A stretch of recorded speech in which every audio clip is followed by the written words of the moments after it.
What's happening, everybody? It's Tuesday night. It is 10 o'clock Central Time. You know what that means. It means that it's time for Just the Tip with me, your host, Uncle Weezy. We're going to break down all 13 fights on this UFC 294 Dagestani neckbeard fight card that we have coming up this Saturday, October 21st, live from Abu Dhabi. Here in the States, we're going to be starting, I believe, at 11 o'clock Eastern Standard Time, 10 o'clock Central, for kicking these fights off for the curtain jerker, which is going to be Shara Magomedov versus Bruno Silva as of right now. 13 total fights on this card. It's going to be headlined by Alexander Volkanovski's rematch against the lightweight champion, Islam Makhachev. The circumstances of this card aren't ideal. 3 of the top 4 fights were rebooked in the last 14 days, or at least 14 days before fight day, I should say. It was supposed to be Makhachev versus Charles Oliveira. Charles Oliveira had to pull out with a cut on his face. In steps Alexander Volkanovski, and I think on 11 or 12 days notice. Then we got Paulo Costa wasn't going to show up anyway to fight Khamzat Chimaev. He predictably pulled out, and now we've got Kamaru Usman stepping in on less than 2 weeks' notice, flying all the way to Abu Dhabi to take this fight against Khamzat at 185, up a weight class.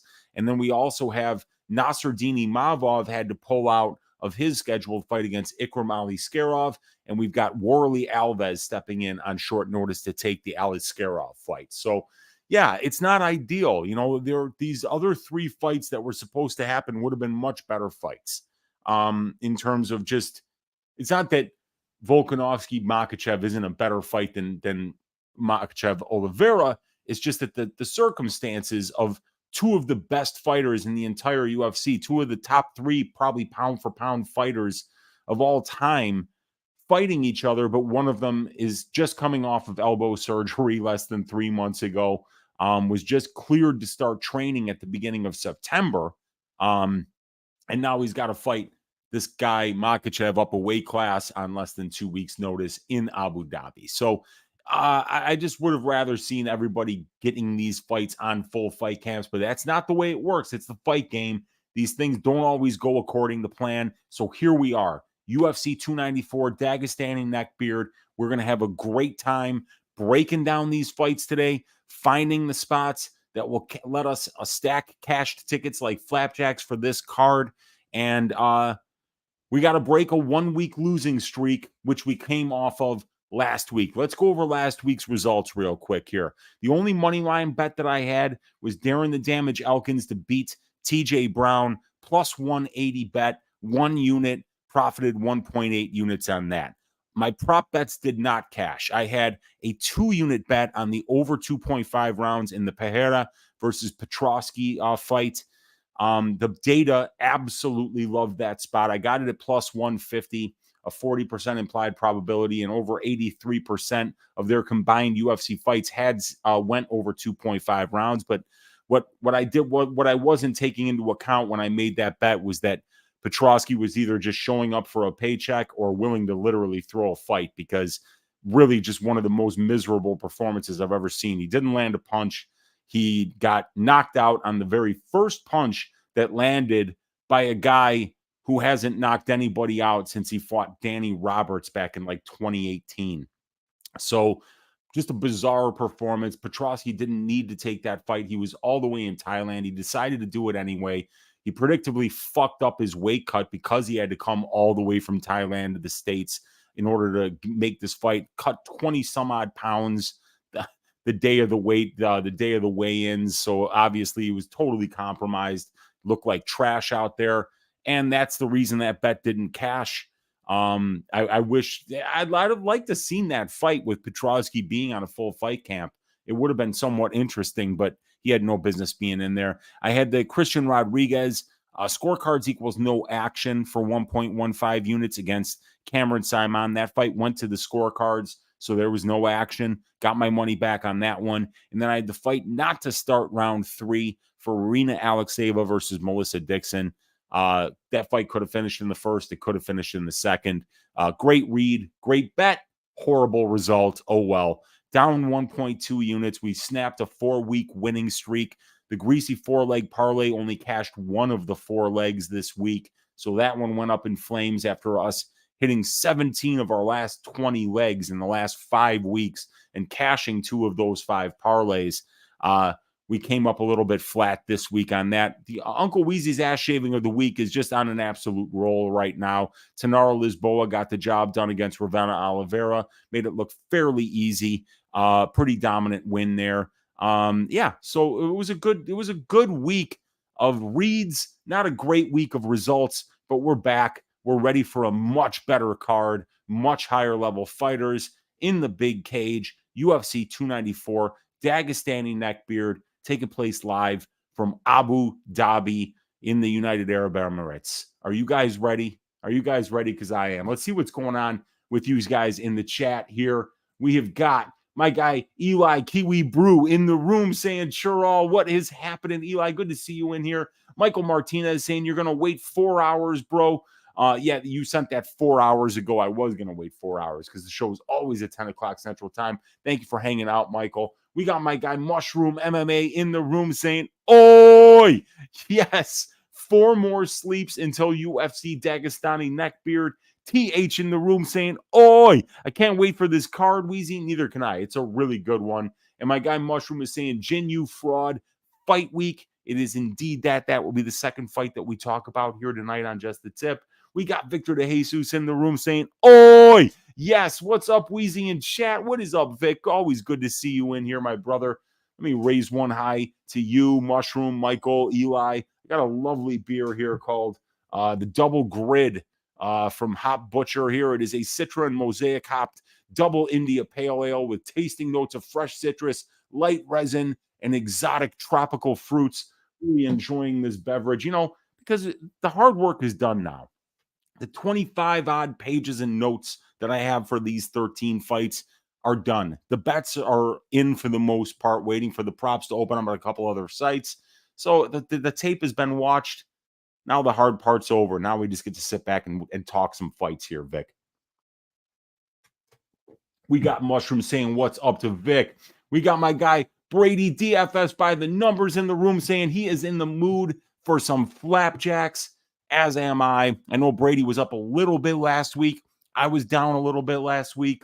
Down a little bit more than a little bit. 1.2 units isn't great. But looking to get it going this week and stack them high. We got Zen Monkey in the room. What is happening, Zen Monkey? Always good to see you in here. We got Mushroom saying what's up to Brady. We got my guy Daz Files in the room saying, oi, what a card. And I agree with you, man. Mushroom has seen lots of finishes on this card. I've got quite a few predicted myself. We got Mushroom saying, Daz, what's up to Daz Files? Daz saying, hey, a Mushroom, and saying everybody else, what's up? Mushroom saying bounce back week incoming for Uncle Weezy. You got that right, my man. We're going to get it going this week. We got Yippee Kaye in the room saying, let's drop the flying elbow on these bookies and smash this card with help from the one and only Weezy. Let's go, Yippee Kaye. Let's get the job done this week and stack them high. We've got the Cuban assassin in the room saying, what it do, Weezy, big week. My girl got a vintage bottle of absinthe from her bartender friend for her birthday on Saturday. Let's see how that goes with the fights. Let's get it. You'll be sideways by the end of the night if you're drinking absinthe. That shit does not play, my friend. We got Mushroom saying 300 out, 600 back. Not too shabby. That is a good 100% return on investment. You have got to love that. We got Kiwi Brew in the room saying beautiful. What's up, dude? We got Tay Ratea Paku saying Churunkel out of the Islam Kimaev Ankalaev fights. Who's most likely to be upset? That's a good question. I mean, all those lines are very, very wide. But I would say that it's Ankalaev that's most likely to be upset simply because his opponent had the chance to train for that fight like you're supposed to for a full 6 weeks. You're going to be on the main card of a pay-per-view, fighting one of the top fighters, and not only in your weight class, but in any weight class, like Kamaru Usman is stepping up to do, like Alexander Volkanovski is stepping up to do. It's just such a tall order. So I don't like Volk's chances as much. I don't like Usman's chances as much because the circumstances under which they're taking these fights is just a really tough road to hoe. So I am going to say that the most likely to be upset is Ankalaev. We got Kadeem Mbaye in the room saying, bless your heart, Uncle Weezy. Thank you, Kadeem. Thank you for hanging out. Let me know if you have any questions, my man. We got Antonio Esparza saying, oi, Unc, what's up, bro? Random question, but how do you take your coffee? I take it black like I take my metal, my friends. Black as the soul of Sal D'Amato. I take my coffee beans, which are full, or I mean, they're whole, grind them up, and make my coffee every single morning. So that's exactly how I take it, Antonio. We've got Professor Chaos in the room saying, cheers, Uncle Weezy. What's up, Professor Chaos? We've got Mushroom saying, what's up to Kiwi? We've got Kiwi saying, what's up to Mushroom? What is going on with you guys? Are you ready to break down some fights? Are you ready to stack cash tickets like flapjacks? Are you ready to break down all 13 of these from a statistical and tape study perspective? See all the stats on the screen at the same time? Then you're in the right place because your Uncle Weezy has always got you covered with the stats. And let's start with the very first fight of the night. It is going to be Shara Magomedov at minus 250 going up against Bruno Blindado Silva plus 210. The fight doesn't go to decision. Juiced up at minus 275 for this fight. So let's get the stats up here. And there we go. Now let's first start talking about Sharaputin Magomedov. He is making his UFC debut. He seems like an all-around nice guy. Seems like the kind of guy who probably shouldn't be fighting. He should be like helping kids out that are like disadvantaged or stuff, or maybe working in an orphanage. But, you know, here he is. Some people you don't think are going to be fighters, but it turns out they wind up being one. And that guy is Shara Magomedov. He is 5 years younger than Bruno Silva in this spot. He's 2 inches taller, and he is an absolute knockout artist. 10 of his 11 pro wins coming by way of knockout for a 91% career finish rate. And he is a stud kickboxer. He's very low volume, but everything he throws is meant to knock you out. He's got a lot of flashy attacks. He definitely kicks more than he punches. And like I said, he is 10-0 to the knockout in his pro career. He's only won 1 decision, and he's never submitted anyone. I've never seen him shoot a takedown in any of the fights that I've seen him in. And not only at distance, especially at kicking distance, is he very dangerous, but in that clinch, when he's got your back up against the cage, this dude lands knees, and they are heavy, they are nasty, and he's got power to knock you out, not just from distance, but also in the clinch. And now for Bruno Silva, he's going to have a lot of advantages here on paper. He's got the overall and the UFC experience advantage. He's got 21 more professional fights. He's got 150 more minutes of cage time and almost 8 more years as a professional. Bruno has 7 more fights at the UFC level and over 50 more minutes of octagon time. So he's definitely got a lot more high-level experience than Shara does. And he's also a knockout artist, is Bruno Silva. Just like Shara is 10-0 to the knockout, Bruno's got an 87% finish rate, and that's in 23 professional wins. All of them are by knockout. So this dude is 20 wins and 1 loss to the knockout in his professional career. So he's just as dangerous of a knockout artist as Shara Magomedov is, only he's been doing it over a larger sample size and against a much tougher level of competition. Bruno's finished all 4 of his UFC wins by way of KO. And I think Bruno's the better grappler, but I'm not entirely sure of that, because Bruno's a Brazilian Jiu-Jitsu black belt, but he's 0 wins and 7 losses to the submission in his pro career. And Shara is 0 wins and 0 losses to the submission. So it's hard to know what his ground game is going to look like against Bruno here, as we usually just see him kickbox at range. And Bruno has got the strength to schedule advantage, and it isn't really even close. So this is a great way to start the card. A striker versus striker matchup where 30 of these guys' 34 professional wins have come by way of knockout, 4 by decision and 0 by submission. Whoever lands the bigger and more damaging shots here wins. I like Silva's experience. I like his grappling, and I like the strength of schedule advantage that he brings here, but I don't think much of that is going to come into play. Silva can't do enough in the clinch or in the grappling game to bother Magomedov. So I think this fight comes down to who does the better work at kickboxing range. Shara does better work with his kicks, and Bruno kind of launches himself into range, throwing combos with his hands, hoping to find your chin. I think Shara has the more refined range kickboxing game here, and I love the work that he does in the clinch when he has his opponent's back against the cage. I'm picking Shara to win, but I'm not sure if he gets the finish. Silva gets submitted a ton, but he's really hard to knock out. I think this line is a little wide, though. Shara is a fantastic prospect with dynamic, flashy, and powerful kickboxing, and he also has a dangerous offensive clinch game, but Silva's much more experienced. He has savage ground and pound if he can get on top of you, and he has a ton of power in his own right, and he's fought, beaten, and lost to the much better brand of competition. I'm going to pick Shara Magomedov to win this fight by decision here with very little confidence. So let's bring up the page here. We're going to go to make picks for UFC 294, Makhachev versus Volkanovski 2, otherwise known as Dagestani neckbeard. And we've got our first Dagestani neckbeard here, winning this fight by decision here in Sharaputin Magomedov. Let's see what you guys are saying in the chat here. We have got Kadeem saying, let's get it with the locks. I love it, Kadeem. We got my guy Lou Betya, the legend himself, in the room saying, oi, what up, Weezy? Over minus OV or EV, 8-leg parlay pays plus 2,248 this week. Here's your fun numbers of the day. Beautiful. That is a plus 2248 8-leg parlay. So it might be minus EV, might be plus EV. I don't know. I don't know what the 8 legs are, but let's get it, man.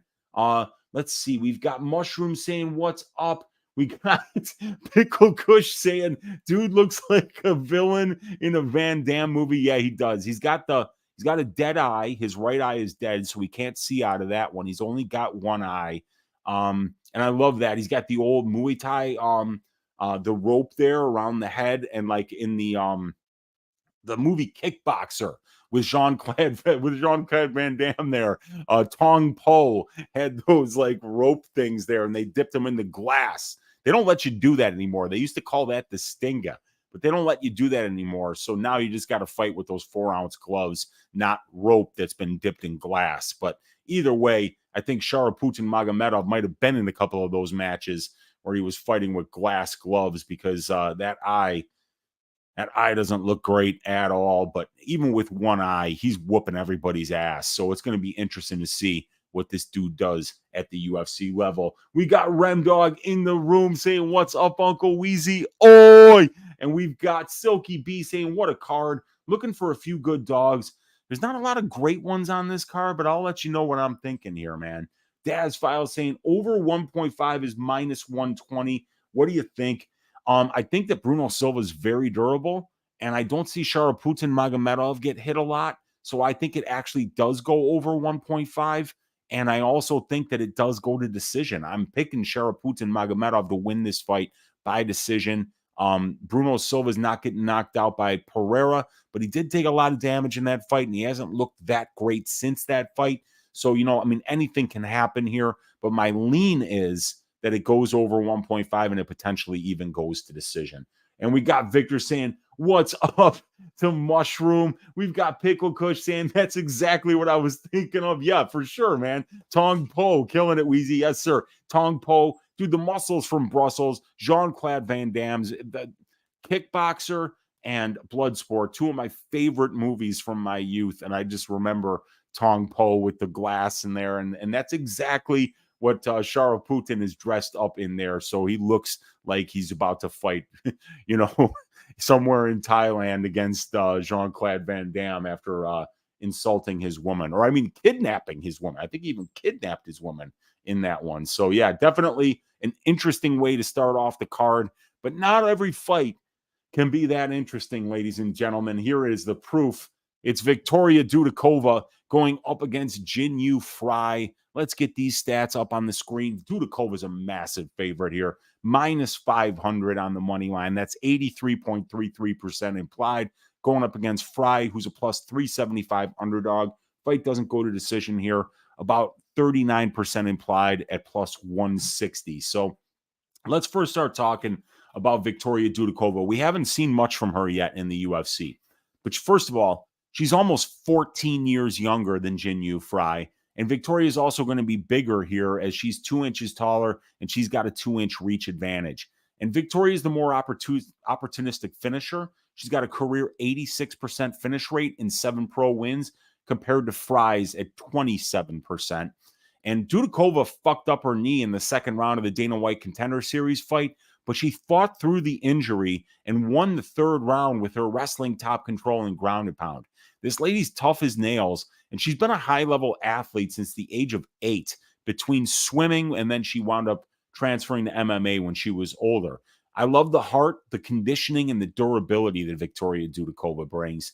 And she's also a kickboxing champion in Russia. She's got clean hands, she's technically sound, and she's finished 2 fights by way of knockout. But Victoria has twice as many submission wins, 4 of them, as she does knockout wins, which is only 2. So she's obviously a well-rounded fighter who's very comfortable on the ground. And she does even seem to be more comfortable grappling than she does striking, but she's really good in both areas from what I've seen. But Victoria is going to push a grappling-heavy game plan in most of her fights. She can wrestle both in the open mat and on the cage. And when she gets on top, she tends to stay there, but she can also hunt for submissions as well as landing her ground and pound. And now Jinh Frey's obviously got the overall experience advantage. She's got 13 more professional fights, 210 more minutes of cage time, and over 7 more years as a pro fighter. She also has the UFC experience advantage with 6 more fights and almost 90 more minutes of cage time. And Jinh is a well-rounded, experienced professional. Her striking is serviceable at range. She loves to counter, so she's low volume. She boasts 89% takedown defense, and she shows really solid grappling efficiency. So she does a decent job of being there for the whole fight. She can stuff takedowns. She can keep fights standing when she wants to strike, and she can mix in the wrestling occasionally as well to win minutes. Jinh Frey's not spectacular, but she's serviceable everywhere the fight goes. And Jinh definitely has the UFC strength to schedule advantage here. So this Victoria Dudakova is a very promising prospect for only 24 years old. Like I said, she's a lifelong athlete. There's definitely process to her game as she clearly is more comfortable grappling than she is striking, and she knows exactly how to go to that. She's undefeated as a professional and as an amateur. 13 wins and 0 losses between her pro career and her amateur career. And Jinh, on the other hand, is a lot more experienced and tested than Victoria. She's well-rounded. She's strong. She's got really good takedown defense. And Victoria goes to the grappling constantly. So it'll be interesting to see how Jin's takedown defense holds up against this young prospect. I have to pick Victoria here. She's so much younger, and this is a showcase spot for her. If she really has a hard time getting takedowns through this fight, it should be close because Jinh is a solid counter striker. She's low volume, but she's accurate and powerful when she does land, and Victoria seems to be far less comfortable at distance striking range than she is in control time positions.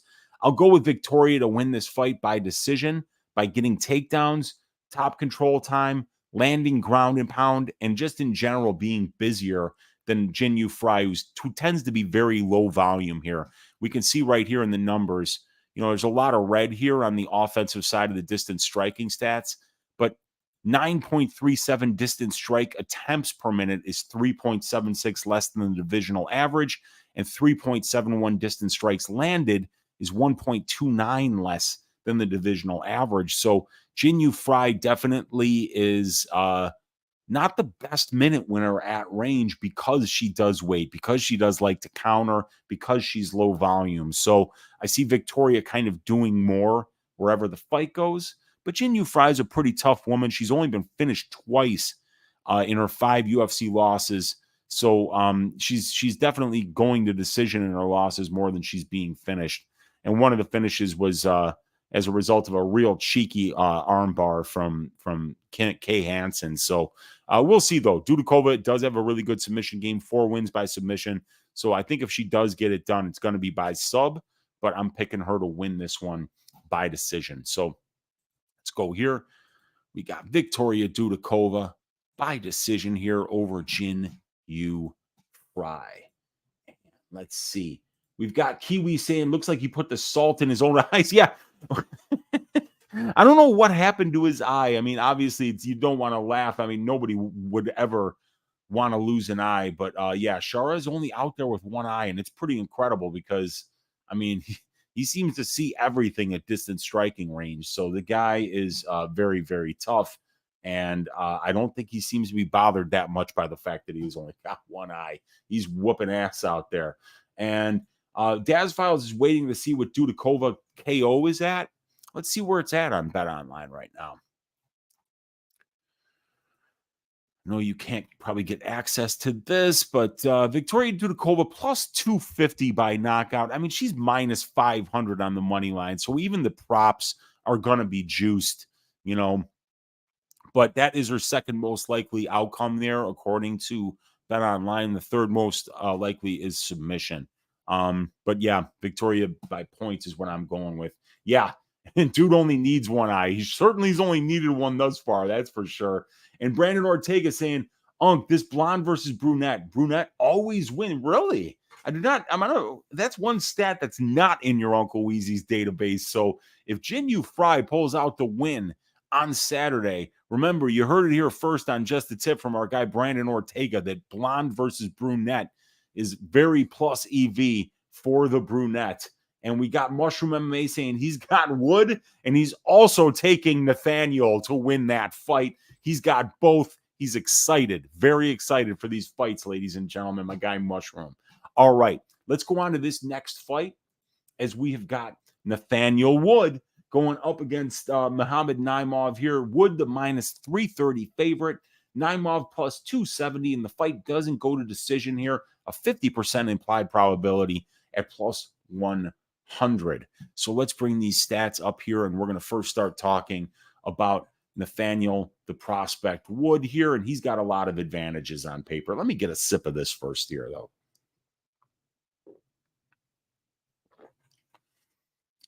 It's just, that's a good beer, man.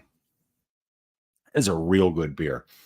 So Nathaniel Wood has got the overall and the UFC experience advantages. He has 13 more professional fights, 105 more minutes in the pro cage, and almost 7 more years as a professional fighter. He also has 8 more fights at the UFC level and almost 105 more minutes of octagon time in comparison to Naimov. And Nate's a great minute-winning striker at distance. He's got a 2.2 distance strike differential. That's positive 2.2 with 47% accuracy and 60% defense. He lands 7.3 distance strikes per minute spent at distance, and that's 2.53 more than the divisional average. Wood stays busy. He's accurate and fast, and he throws 15.48 distance strike attempts per minute while keeping his fight standing almost 75% of his octagon time. So he definitely does really good work at range, especially when he's in that pocket. He's very fearless about getting into the pocket and working there, and then he exits the pocket before his opponents can counter. He does really good work there.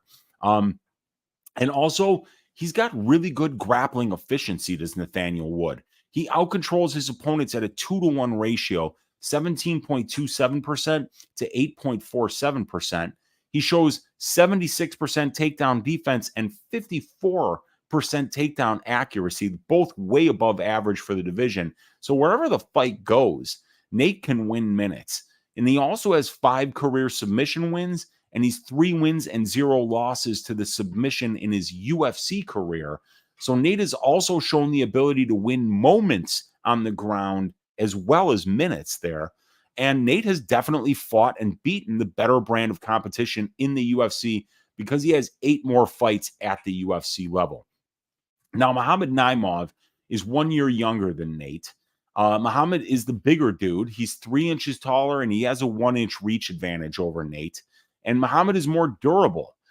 He's never been finished in 11 pro fights, while Nate has been finished in 4 of his 5 professional losses. He's been knocked out twice, and he's been submitted twice. And Mohammad has serious power, you guys. He's 5 wins and 0 losses to the knockout in his career, and we can trust his chin to hold up in pocket boxing exchanges. We saw Naimov get a KO victory over Jamie Malarkey with a perfectly timed right hand, up a weight class on short notice. I think Naimov has a lot more KO equity in this fight because of the power with which he throws, the high amplitude taekwondo techniques that are in his arsenal, like spinning back fists, spinning heel kicks, heavy low kicks. And he just throws a lot of spinning shit and a lot of taekwondo shit that from a distance, if he catches you with it, it's going to be serious, serious trouble. So not only do I think that he's more likely to finish this fight, not just because he's incredibly like stupid durable, but he really does throw with power on the feet. So this is going to be a fun fight. Naimov is bigger. He's younger. He has the durability and the power advantages here. And Wood is the better all-around fighter. There's no doubt about that. His conditioning is incredible, and he's right at home in pocket boxing range, which is where he'll probably want to stay because he's the smaller guy here, and Naimov is so dangerous with those taekwondo attacks at range. I bet 1 unit on the Naimov finish-only prop here because of his durability and the power edge that I see him having on the feet. And I do think that Nathaniel Wood wins this fight and that he wins it by decision. Wood is the better minute winner wherever this fight goes, and he has the necessary conditioning to push the pace in order to do exactly that. Wood throws way more volume. He's way more defensively responsible with his footwork and his defensive shell and head movement. And he's way more accurate due to his ability to explode into range, throw in the combination, and then exit. Nate always does an excellent job of mixing in his wrestling and grappling in order to win minutes. His grappling efficiency is far above average, and he outcontrols his opponents at a 2-to-1 ratio. Wood by decision is the pick, but I love that Mohammad Naimov finish-only prop at plus 160. So let's go here to Tapology, and we're going to pick Nathaniel, the prospect, Wood, to win this fight over Mohammad Naimov, who's got a Tajikistani neck beard here. But yeah, it is going to be Nathaniel Wood going into Abu Dhabi and getting a win over what will probably be a local favorite in Mohammad Naimov. All right, let's see what you guys are saying in the chat here. Daz loved the I've got Wood and I'm also taking Nathaniel comments. And we got Wood by split, says Brandon Ortega. We've got Mushroom MMA say I'd be willing to bet a few people in this chat are taking Wood. I'm talking to you at. And we got all these Swervo in the room saying, give me Wood. Yeah, I'm taking Wood here too, man. I think he gets the job done. But the bet is that if there is a finish, it's going to be Mohammad Naimov getting that finish. And I'm getting a fat plus money number on it at plus 160. So, yeah, of course, I think that Wood could get a finish here and just drown Naimov in volume, land a big shot, and the referee steps in and stops it. But at plus 160, I'm willing to take that shot. Let's see, me, because I promise you he isn't ready. Don't delete what you said. No, Unc, no. And M Test is saying, what up, Big Weez? Chi-Town, what up? Yeah, my guy M Test is a Chi-Town guy, as am I. Love it. What's happening, M Test? Good to see you hanging out in here. We got Juicy Q saying, damn it, hate when I'm late for getting just a tip. And we got Ali saying, yes, Muhammad way to victory is TKO. I agree 100%. Yeah, I think that's what I think if he gets the job done here, man, he can land a big shot. The guy hits very, very hard, and we've seen Wood finished in 4 of 5 losses, but we've also seen Mohammad Naimov be stupid durable. So I do like that finish only prop there. But let's move on to the next fight, as we have got Money Mike Breeden at plus 250 going up against the King of Lions, or what is his name? Yes, the king of lions, Anshul Jubli, India. Stand up. Your boy made it into the UFC, and he is fighting Mike Breeden here. He's already got a win in the UFC, too, after winning the road to UFC. And yeah, Money Mike Breeden is here in this fight, and that nickname is apt if you've been betting against him in the UFC, because he's 0-1 on Dana White's Contender Series, and he's 0-3 in the UFC. So Breeden a plus 250 underdog, Jubli a minus 300 favorite. Fight doesn't go to decision here on Bet Online, around minus 130 for this fight. So let's first start talking about Money Mike Breeden. He's got a 1-inch reach advantage over Jubli. He's got the overall and the UFC experience advantages. Mike has 9 more professional fights than Anshul. He's got 50 more minutes in the cage, and he's got 2.5 more years as a pro. Mike also has 2 more UFC fights and 10 more minutes of octagon time in comparison to Anshul. And Breeden's a striker. He brings a high-paced style. He walks his opponents down, puts on the pressure. He throws offense with his hands and legs, and he loves going to the body to wear his opponents down over time. Mike's 8 wins and 3 losses to the knockout in his career, and he's never submitted anyone. So obviously his go-to way to win fights is to keep them standing, outvolume his opponents, and land the bigger shots. And Mike has the strength of schedule advantage for sure. 5 of Jubli's 7 pro fights came on the Indian regional scene, which is pretty much unknown in the MMA world. So he's stepping up in competition this time around against a 16-fight veteran of the UFC, LFA, and the Bellator veteran here in Mike Breeden. Breeden has fought Terrence McKinney, Natan Levy, Alexander Hernandez, Anthony the Genius Romero, and Brandon Jenkins, while Jubli's toughest opponent was Indonesian regional scene standout Jeka Seregi. Now, Anshul Jubli is almost 6 years younger than Money Mike Breeden. He's the bigger lightweight. Anshul is 2 inches taller than Mike, and Jubli really looks the part. He's huge for the division. His striking looks clean, technical, and powerful. He can dominate with his wrestling and top control, and finish fights with his submission game or with his ground and pound when he gets to dominant positions. In addition, he's 4 wins and 0 losses to the decision in his pro career. So he's adept at mixing his striking and grappling to win minutes, bank rounds, and win decisions. The kid definitely appears to have a very bright future in this sport. And I love what I've seen from Jubli's grappling game too. He's heavy on top, position over submission, but he also does a great job of using his ground and pound and submission attempts to advance positions, get to dominant positions on his opponent where he has a chance to finish fights. Jubli's dangerous everywhere the fight goes, but every one of his pro finishes comes as a result of him getting fights to the mat first. So this is an interesting fight. It's a step up in competition for Jubli, but going all the way to Abu Dhabi to fight Jubli is a very tall order for the 0 wins and 3 losses in the UFC fighter in Breeden here. Both of these guys are very hittable at distance striking range, and both guys throw with a lot of power. Both guys like to pressure, so I could see this being a car crash where somebody gets served early. I think there are a lot of reasons to like Jubli. He's almost 6 years younger. He's bigger.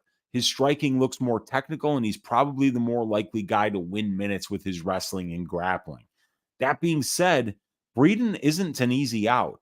He's more experienced. He's fought the much tougher competition, and he's a knockout artist in his own right, with 80% of his 10 pro wins coming by way of knockout. Breeden never stops coming forward, and if you're hittable against him while in range, he absolutely can end your night.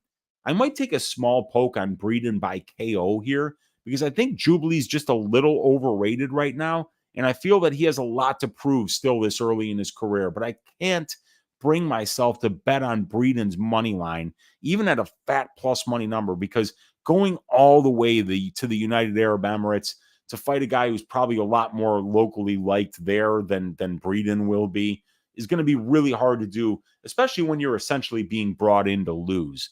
If I can get Breeden by KO around maybe like at around plus 800, I'll sprinkle maybe an eighth of a unit on it or a quarter unit on it.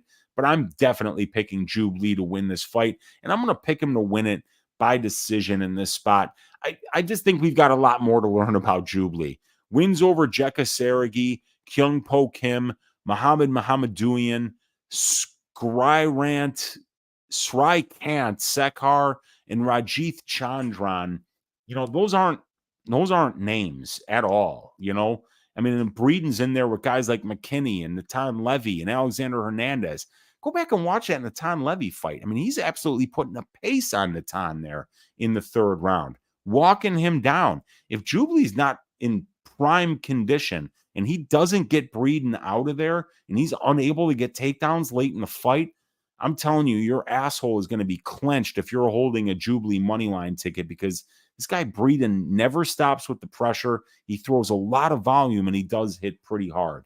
But that being said, I mean, I really do think, Jubli is just much better all around here. So I've got to pick him to win this one by decision. But like I said, Breeden by KO at plus 800 or better is something I might take a very small shot on, because when you watch the tape on Breeden, you realize what he is good at. And if Jubli, like I say, isn't able to find success and gets a little bit discouraged, Breeden can turn the tides of a fight and really start putting it on you. So either way, Jubli by decision is the pick. Let's see what you guys are saying in the chat. We've got Unk, I love you, but he knows Woods smokes this guy. Well, no, I mean, Brandon, it's all right, man. I got a plus 160 ticket on the finish only prop, and I've watched all the tape on Naimov. Woods not finishing up at 145, so if he doesn't finish Naimov, I'll get my money back. But if Naimov finishes him, I'll get a fat plus 160 hit. I'm still picking Wood to win, and I think he's a very, very good fighter. I just think that line was a little bit mispriced. Over 2.5 says Kadeem Mbaye. He says no on that one. We got Mushroom MMA saying Breeden season. Brandon saying Mike Breeden on more damage and strikes. We got Kadeem saying we got Mike Curry Chicken on the menu. We got Mike Lacerda Breeden 0-4 between UFC and Dana White's Contender Series, and getting another shot, Brady. Getting another shot. Brandon saying everybody from Russian just want to hug and wrestle. 293, the judges and everyone else knows that this is nothing compared to damage. Yes. And we got Prince of Mischief saying, why do I feel Jubli won't crack the top 15? Yeah, I mean, because it's a tough division in the lightweight division, and he's got a lot of work to do still. But he's got a good skill set all around as Jubli. 29-23, yeah, he hit that 9 instead of the 0. Prince of Mischief, top 15, maybe 7-11. Golden Octagon saying, oi, I'm waiting on this tattoo reveal, Weezy. Hamzat round 1 sub is my play this weekend. I like that as well. Yeah, Golden Octagon tweeted at me a video of some girl letting TJ Brown give her a tattoo. TJ Brown was like the tattoo artist. And Golden Octagon said he wanted to see me do a full back tattoo that says Weezy and let TJ Brown give it to me. And I told him, just the picturing getting a tattoo from TJ Brown made me laugh out loud. Kiwi Brew saying he hit that plus 310. Hey, man, it's plus 310. You only got to be right about 24% of the time at that particular line. It's not the worst play, man. And Mushroom likes it. We got Prince of Mischief there with some icons there. We got Kid Kick saying, do you like Breeden for DraftKings, or likewise, do you think Jubli can play off his price? So Jubli will do better, in my opinion, if he wrestles. But like I said, if he gets tired, if he has a little bit of an adrenaline dump, if Breeden stops the takedown attempts, I think it could be very close on the feet. So we'll see how that one goes. Prince of Mischief says, Ranjit, who? We got Brandon saying, LOL, Ion know what to say. Yeah. Ali Swervo says, we agree with you. All right. And when I prove it, actually just accept it. Okay, Brandon. Down syndrome TJ Brown says my guy Kiwi. All right, let's move on. Oh my God. TJ Brown giving chicks tattoos and being the spokesman for sex shops. He's living a good life. He's just not winning a lot of fights in the cage. That's it, though. But leading pretty good life for a kid from Arkansas, I'd have to say, man. But let's go on to this next fight, you guys. We've got, this is going to be a fun one, man. We got Abu Azaitar plus 210 going up against Special Delivery Dumas at minus 250. The fight doesn't go to decision here at minus 200 for this fight. This is going to be a meme fight. It's going to be super fun. Abu Azaitar, let me remind you about him because he only shows up to fight about once every 3 years. And here he is right on schedule 2.5 years after his last fight where he got his ass shaved by Marc-Andre Barriault and finished late in the third round. But Abu's going to have the experience advantage here over Sedriques. He's got 9 more professional fights, 90 more minutes in the pro cage, and over 11 more years as a pro fighter. Abu also has a few more minutes of octagon time than SD does. And he's done a good job of using his high-volume kickboxing to win minutes as Azaitar. He's 6 wins, 0 losses, and 1 draw in his pro career in decisions. He's 2 UFC fights. Abu has a positive 1.25 distance striking differential. He throws a ton of volume. He's attempting 21.28 distance strike attempts per minute, 11 more than the divisional average, and he's landing 8.22, which is 4.11 more than the divisional average. He's exactly double the divisional average for distance strikes landed per minute spent at distance. And Abu's a difficult guy to deal with when he's able to push that pace for the full 15 minutes. Kickboxing is definitely his base, and he's always dangerous at distance striking range as Azaitar. And Abu has had a much longer career, and as such, he's fought the tougher brand of competition over his career, being in there against names like Marc-Andre Barriault, Vitor Miranda, Jack Martian, and Martin Zawada way back in the day. While Sedriques Dumas is fighting, 0-0 guys in Icon FC before he gets here. So now Dumas has stepped up. He got a Dana White's Contender Series win. He fought Fremd. He fought Brundage. So he's starting to fight UFC level guys now. And Azaitar kind of fits in pretty well with the level of competition that he's fought thus far. Now, SD Dumas is 9.5 years younger than Abu. He's much taller and longer than Azaitar. He's 5 inches taller, and he's got a 3-inch reach advantage. Dumas has a phenomenal frame for this division. 6'2", 79-inch reach. He's super long. He just really looks the part when he's in the cage and he's throwing those kicks. The kid looks like he could really be a star because he just has that look when he's in there. He looks like he can kick your fucking ass. So it's a very interesting prospect at only 28 years old for Dumas. And Dumas, like Abu, is a very talented striker. He does a fantastic job of using his kicks to maintain range, and he has a ton of variety of weapons that he uses at range that keeps his opponents off balance. I've seen Dumas end fights with liver kicks, calf kicks, switch kicks to the head, and a straight right hand. If you let this guy operate at distance striking range, he will pick you apart with his kicks and probably eventually knock your ass out. And SD has shown the ability to win minutes with wrestling and top control like he did in the Highball and the Brundage fights. His grappling game is solid, and he knows how to get back up when he's taken down, how to reverse position, and when he does get taken down, or when he does take his opponents down, his position over submission top game serves him well, and he's won minutes against solid grapplers. We even saw SD get that high elbow gilly on Dana White's Contender Series against Penas. So SD is not just a guy who has solid distance striking, but he can also win minutes and moments with his grappling as well. And we haven't seen Abu Azaitar in 2.5 years. He's over 37 years old, and he will be so much smaller and shorter than Dumas is. It's hard to know what Abu has left in the tank, but the good news is Abu has been fighting sporadically over the last 6 years or so. Maybe he's fresh and ready to put on a show in front of the UAE fans. I like everything SD does in the cage, though. His kicks are awesome. If you don't stay in his face, those kicks will break you down and probably finish you. But we know Abu always does his best to push forward and throw bombs. I think staying in SD's face will be very important because crowding the kicker will keep him much safer in this spot. I have to favor Dumas here. He's way younger. He's way more athletic. His size and length are going to be serious problems, and I think he's the more dangerous grappler in this spot, actually, by quite a bit.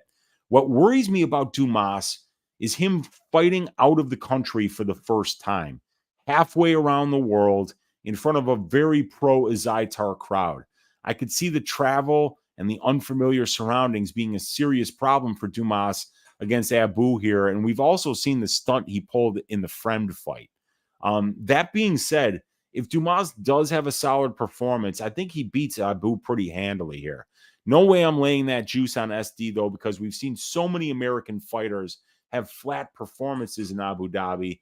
And this is a huge ask for Dumas to overcome these new obstacles on fight week and settle in mentally so he can be confident, comfortable, and ready to execute his game plan. I'm going to go with SD Dumas by decision in this spot, but I wouldn't be surprised to see either one of these guys get a finish here. SD Dumas by decision. But what do I have on the prop template for the let's see here. Yeah, the under 1.5 at plus 145 is interesting, but all four of these guys combined UFC fights have went over 1.5 rounds.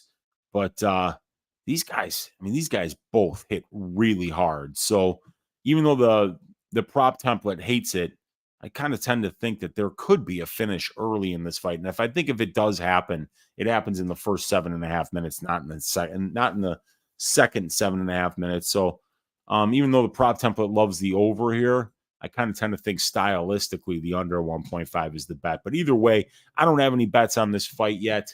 I think I might be staying away. But the official pick for the fight is going to be Special Delivery Dumas to win this fight by decision. Let's see what you guys are saying in the chat here. We've got Brandon saying, don't bet Dumas. He lives in the same town I do. Leave this fight alone. I promise you I know his baby mama, and he isn't focused on fighting. He's a brawler, and he can get on her. He can get her on anyone who doesn't know. I can give you facts and locations. Dumas equals dumbass. Weezy, he weak. I can prove it and give you any info you need. Hit me up. He lost a child and a wife. So if he makes this, he twisted. Kadeem saying, stop hating, brother. He's saying, no hate. Just say don't bet him. We don't need to know about his business. He's way more active, says Daz Files. I just hate that trash. He gets to feast in all your pathetic cries. I'm worried more about that than the fight. I know he's making money, and the first time I can honestly speak on it. I'm in the same city, and I know he caused a female's death. Oil money fix incoming, says Kiwi. Yeah, dude. So Dumas, he's got a checkered past. There's no question about it. Originally from Chicago, moved to Pensacola, Florida. There are some stories. There are some arrests. There's some talk about what he's doing, but frankly, when I'm capping fights, I really very rarely listen to interviews, very rarely, and I'm out there looking at what these guys do in the cage. It's the best information that I can draw from, and the Dumas looks special in the cage. He's against lower level guys, but he's got the frame. You can't teach the height, you can't teach the length. And the kickboxing looks really clean and really smooth. And he's mixing in the grappling just a little bit. I think he's a good fighter, man. I think he's a good fighter. And his personal problems are something that I'm not really worried about right now. But I don't have any money on this fight. So I am staying away. I'm going to enjoy this fight. This is going to be a really fun fight. These are two very powerful, very mean, very good kickboxers here that hit hard. So I think that this is going to be a really fun fight. And I think somebody probably gets served, but I could see, because Abu is a very durable dude. And it shows that he's been finished in all of his losses. but one of his finish losses is him gouging the eyes of his opponent. Another one was a cut stoppage. And then the third one was in the last 5 seconds of the fight against Barrio, where he never quit, despite the fact that he was getting his ass shaved for like 8 straight minutes between the second and the third round. So definitely think that this one I probably does go to decision if Dumas gets the win. We'll see how it goes here. All right, you guys. Let's see. Next fight is going to be the Snow Leopard, Javid Basharat, and minus 625 going up against Victor Henry at plus 450. This line is crazy. Minus 625. Are you kidding me? Victor Henry plus 450. Fight doesn't go to decision. Plus money here at plus 190. So the bookies are telling you this fight goes to decision 2/3 of the time. And they're telling you that the favorite wins the fight at a minus 625 clip with all the chicanery that we've seen from the judges over the year. I think that is just bonkers. But either way, let's break down this fight because it's an absolute beauty. So let's get the stats up here on the screen. Basharat, Henry, and we're going to first start talking about the Snow Leopard, Javid Basharat, after I get another sip of this beverage. Wow, we got a lot of work to do today, you guys. 13 fights to break down, and they're all beauties. So here we go. Javid is 8.5 years younger than Victor. He's going to be the bigger dude. He's 2 inches taller, and he's got a 1-inch reach advantage over Victor. And pre-UFC, Javid Basharat had a 100% finish rate. He has 6 wins by way of submission, 5 wins by way of knockout. He's 3 wins and 0 losses in the UFC. And all of his wins at this level come by decision. So obviously, Javid can not only win moments against regional scene competition, but he also has demonstrated the ability to win minutes consistently against higher level competition up here in the UFC. And Javid's done a great job of winning minutes at distance striking range in the UFC. He's got a positive 2.84 distance striking differential with way above average 55% accuracy, way above average 68.3% distance striking defense.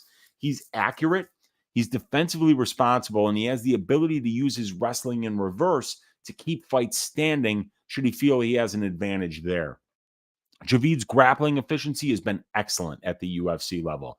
Javid has only attempted 25% of the total takedowns in his fights. However, Javid still manages to win almost 68% of the control time positions in his fights.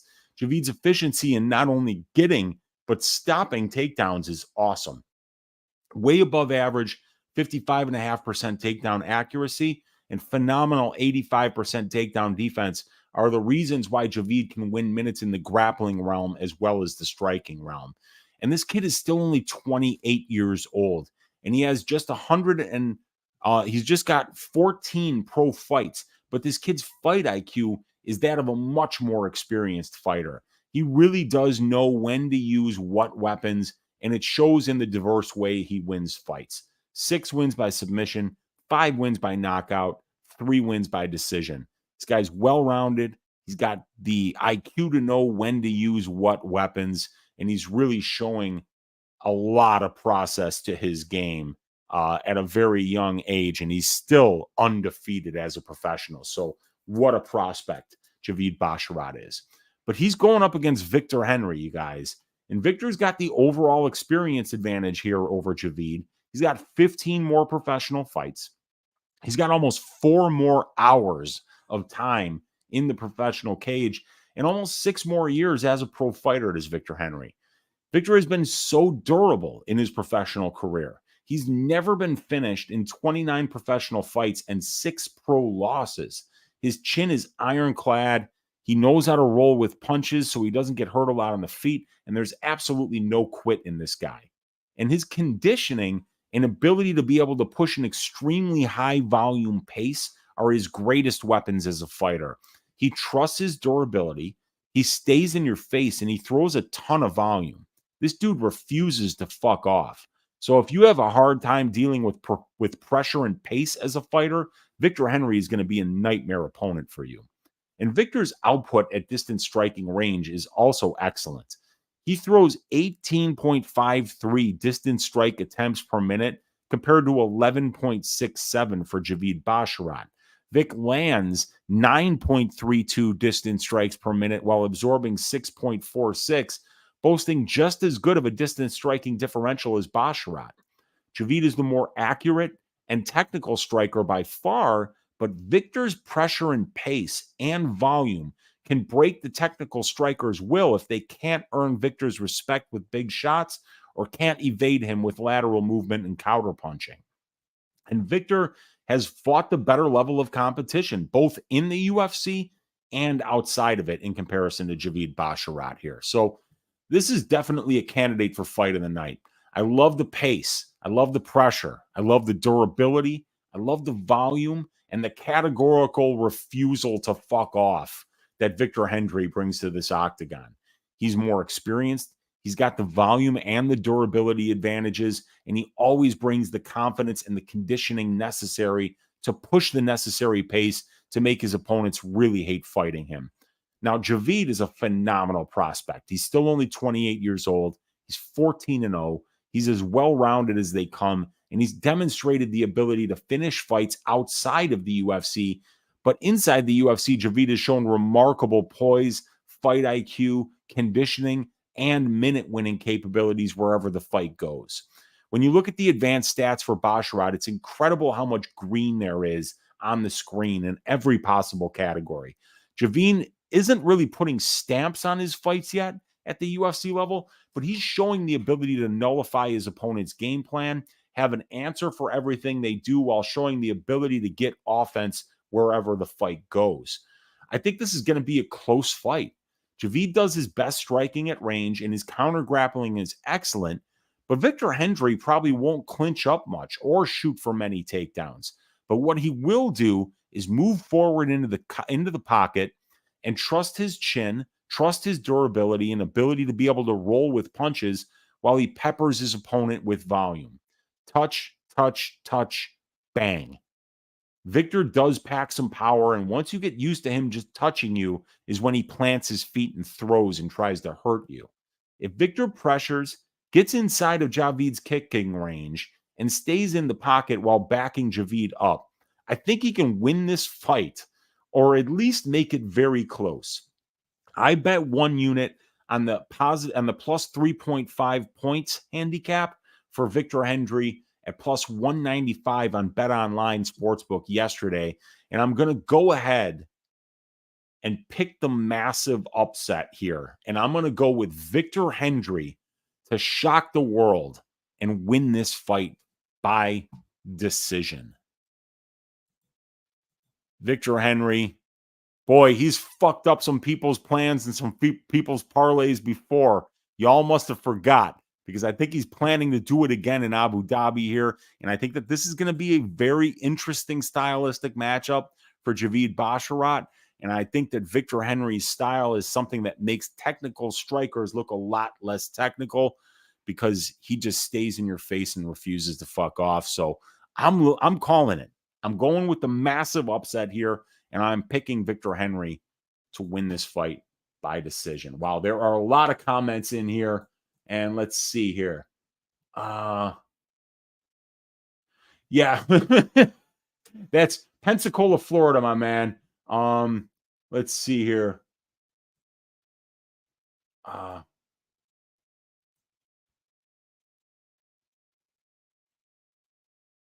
Wow. If you have a V in your last name, says Christian Jenkins, it's as good as a chance you're taking W's in Abu Dhabi. Yeah, that if your name ends in that V, Christian, it tends to do that, man. Let's see. Jay Boog says half the card. Let's see here. Yeah, Brandon, just stop it. You know, just relax, man. We don't need to argue in here. There's nothing to argue. And we've got, what about Henry's takedown defense? Henry's takedown defense isn't bad, you guys. I mean, he was getting taken down because he was getting kicks caught against Asensao, not really necessarily wrestled to the ground. And he always gets back up, and Victor Henry's got a very active guard from the bottom. This guy is a catch wrestling expert, been working with Josh Barnett pretty much most of his entire pro career. So Victor Henry is very, very capable on the ground should the fight go there. And you can see right here that Victor Henry's got 79.3% takedown defense. And even though his opponents are attempting 9.67 takedowns per 15 minutes against him, he's still being controlled less than 20% of his octagon time. So he's actually he's pretty efficient in the grappling exchanges here. And Javid Basharat, not exactly a control time monster here, getting less than 20% control time in his own right and only attempting 3 takedowns per 15 minutes, which is 1.21 less than the divisional average. So yeah, it's I think Javid is the more likely guy to win minutes in the grappling exchanges, and I think he can take Victor down, but I don't know how much he's going to go for that, to be honest with you. Let's see these. What do we got here? The V team going 8-1 Saturday, says Christian Jenkins. Oh yes, and patiently waiting for your Trevor Peak fight analysis. I love Trevor Peak fights, man. And Zeno Gray saying, what fight are you most looking forward to besides the top 3? I'm really looking forward to Dumas versus Azaitar. I think that's going to be such a fun fight. I'm looking forward to every Trevor Peak fight for the rest of Trevor Peak's life. And I would say that Shara Magomedov versus Bruno Silva fight is a great way to start off the card. Zeno Gray. Those are 3 fights that I'm really looking forward to besides the top 3. But this card is fantastic from top to bottom. Let's see here. We got Juicy saying, Zeno, I'm pumped for the Russian Cyclops. Hell yeah, man. Could be a good split spot for sure. Probably going to decision. So yeah, I think it does go to decision too. I've got the over 2.5 rounds here parlayed with somebody later we'll talk about on the card too when we go over my tracked bets. Yeah, let's see. Anyway, we're going to start talking right now because we've got the next fight, and it is Mohammad Yahya at plus 138 going up against Trevor Peak minus 158. Fight doesn't go to decision. Juice to the tits at minus 400 here. So Mohammad Yahya is going to be making his UFC debut here. He's going to have a 3-inch reach advantage over Trevor Peak. He's got the experience advantage over Trevor. He's got 5 more professional fights, 90 more minutes in the cage, and 6.5 more years as a professional fighter. Yahya is the UAE Warriors lightweight champion, a belt he won against Yazid Chouchani, and then he defended against Mohammad Al-Jagdal and Suhail Tahiri. And Mohammad's a clean Muay Thai kickboxer. He stands up straight. He's light on his lead leg. He switches stances and he throws with power. Mo is 7-1 to the knockout in his pro career, and it shows when you watch his tape. He's clean. He's technical. He's powerful, especially when he lands his step in and clinched knees. That's when he's really at his best. And he's a well-rounded fighter, is Yahya. He can win minutes wherever the fight goes. In the Azuz Anwar fight, he won a ton of minutes in all 3 rounds by using his wrestling to get to top position and riding out rounds with heavy top pressure and decent ground and pound. It's good to know that against an animal like Trevor Peak, who refuses to fuck off, that if Mo needs to wrestle and put Peak on his back to stop the pressure and the offensive onslaught that we have seen Mo take, that route successfully in his past fights, and that he might need to do that against Trevor Peak here, because with the way that Trevor Peak just continuously walks forward throwing hammers, you're going to want to be able to put this dude on his back and rest for a couple minutes here and there throughout the fight, so Trevor can't take your head off. Now, Trevor Peak's advantages doesn't really have any advantages, but look, Trevor's not particularly skilled or technical anywhere the fight goes. His conditioning isn't great. His striking is sloppy. His grappling is sloppy. He's not very experienced. He hasn't fought the best brand of competition. All that's true. But Trevor has that dog in him, you guys. I mean, he has literally everything that you can't teach. Heart, determination, durability, power, the genuine desire to hurt whoever steps in the cage with him. And like so many other fighters on this card, he categorically refuses to fuck off. Trevor is going to march forward like Jason Voorhees with a machete. And like Jason Voorhees, no matter how many times you hit this guy with your best shot, he somehow manages to walk through those shots and continue to march you down and continue swinging hammers. If there is any quit in you, any lack of confidence in your conditioning, your heart, your desire to win, any part of you that hates getting hit, eventually Trevor Peek is going to break you in half. That's a fact. Yahya has been finished in all 3 of his pro losses, so we're going to find out a lot about this guy making his UFC debut versus Trevor Peek on Saturday. This is an extremely fun fight on the prelims. Trevor's taking his first fight outside the country, and it's halfway across the world in a very unfamiliar place in Abu Dhabi, fighting a local and loved fighter in Mo Yahya. The long flight and fighting in an unfamiliar place in front of an unfriendly crowd is a huge obstacle for Trevor Peek to overcome. We've seen so many fighters look flat in Abu Dhabi, and it certainly could happen to the inexperienced Peek, especially against a local fighter. If we just break down this fight on who's the cleaner and the more technical striker, wrestler, grappler, it's Yahya minus 250 in this spot. He's better everywhere. He has 5-round championship experience in his past 3 fights. His striking is way cleaner and more technical. His wrestling and grappling are way better, and he can use that grappling like Mariscal did versus Peek to win minutes if he doesn't feel like dealing with Peek's pressure on the feet. Obviously, Peek is an exception to the typical fighter we see at the UFC level. Nothing Peek does technically is UFC level, but his will, durability, heart, love of fighting, and rare ability to never quit on himself and thrive in hellish situations are not just UFC level, they're elite. If Muhammad can stay on his bike, pick apart Trevor from the outside, mix in the grappling in every round to tire out Peek and avoid getting dropped with a big shot, Mo can pull off a decision here. But he's going to have to be very careful and fight almost a perfect fight, in my opinion. Trevor is so predictable, yet it's very hard to deal with the chaos and forward pressure and unorthodox striking techniques he throws. And the fact that Yahya has been finished in all of his losses is very concerning against an opponent like Peek. I love the matchmaking here. I think this will be a banger for sure, like every Trevor Peek fight is. I have a couple of bets here. I have the Trevor Peek finish only prop for 1.5 units at minus 150. And I have a quarter unit on Muhammad Yahya, the hometown fighter, to win by decision at plus 550, which I think is pretty much all of his win condition due to Peek being incredibly durable. My official pick, though, is going to be Trevor Peek to win by first round knockout. So we got Trevor Peek, KO, round 1. Like I said, I think Muhammad is better than everywhere. He's the hometown fighter. He's more experienced. He's got 5-round experience.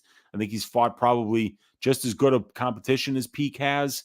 But the problem is that Trevor Peek is just not like any of the fighters that this guy has ever fought before. He's completely the opposite of it, and it not in a good way, you know? Trevor Peek is a very difficult guy to plan for, to train for. It's just chaos, and it's so hard to train for chaos, and Trevor Peek thrives in that chaos. So I am going with Peek to do what he does, and that's knock fools out in the first round. Let's see what you guys are saying in the chat here.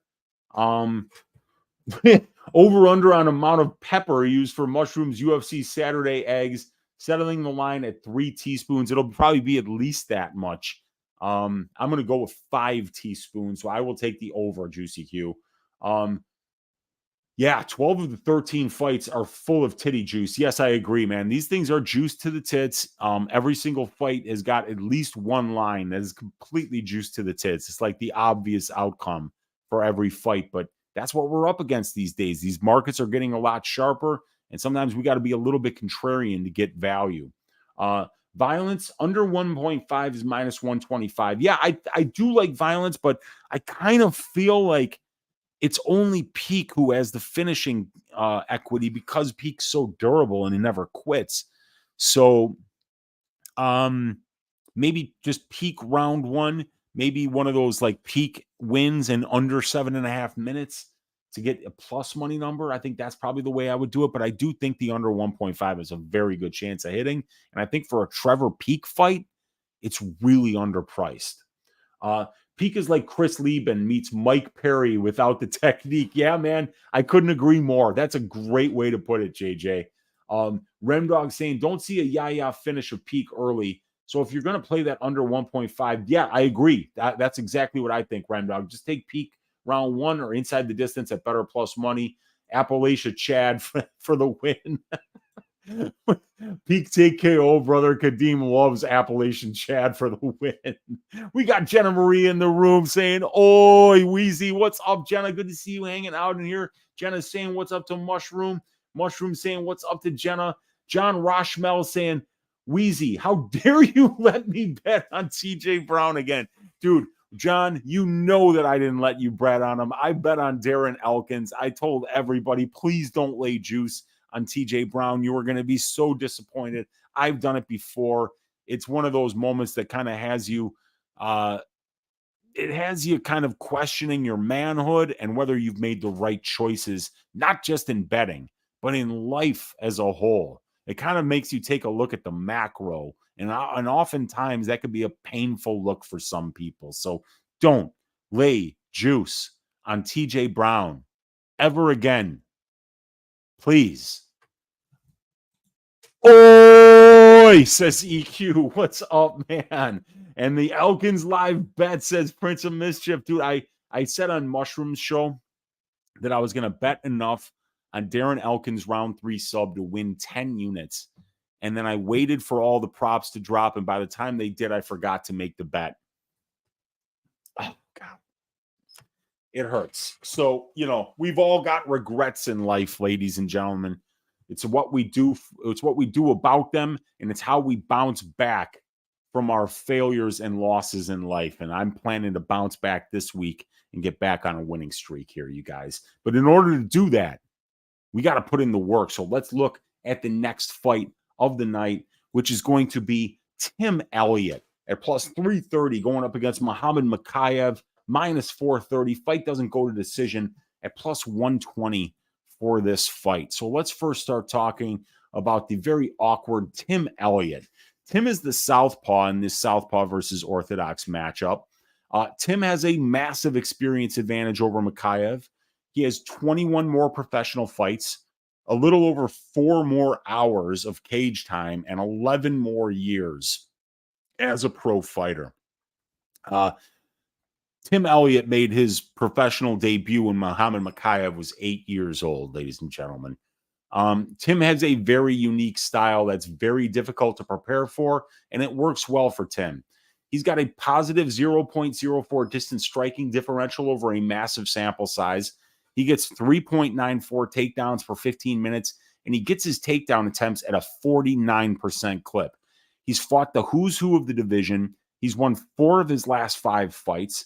Mokaev is a phenomenal prospect, but Tim is very experienced and well-rounded, so it'll be interesting to see how this one plays out. Tim has obviously fought the much better win-loss ratioed and more experienced UFC competition over his 16 UFC fights since the year 2013 in comparison to Mokaev. Now, Mo, on the other hand, is 13 and a half years younger than Tim. Mo's going to have a 4-inch reach advantage, and he's the more opportunistic finisher. He's got a 75% UFC finish rate and 4 wins, all 3 finishes coming by way of submission. Tim has finished 1 of his 7 UFC wins, so I'd say Mokaev is way more likely to finish this fight. And Mokaev is very durable. He not only didn't tap to the knee bar against Filio that had his knee bent the wrong way and wound up being an injury that it took over 6 months for him to come back from, but he also found a way to not only win that fight after having his leg destroyed, but he also finished Filho in the third round with a rear naked choke, and Filho is a Brazilian Jiu-Jitsu black belt. Mokaev is a low-volume distance striker, but it doesn't really hurt him because he's such a high-volume wrestler that when his fights are at distance striking range, his opponents are reluctant to engage and are more worried about the takedowns than they are about the striking. Mo has a positive 1.06 distance striking differential with 45% accuracy and 74% defense. All three metrics well above average for the division. And Mokaev's wrestling is incredible for such a young kid. He's averaging a mind-boggling 7.34 takedowns per 15 minutes on 13.69 attempts per 15 minutes.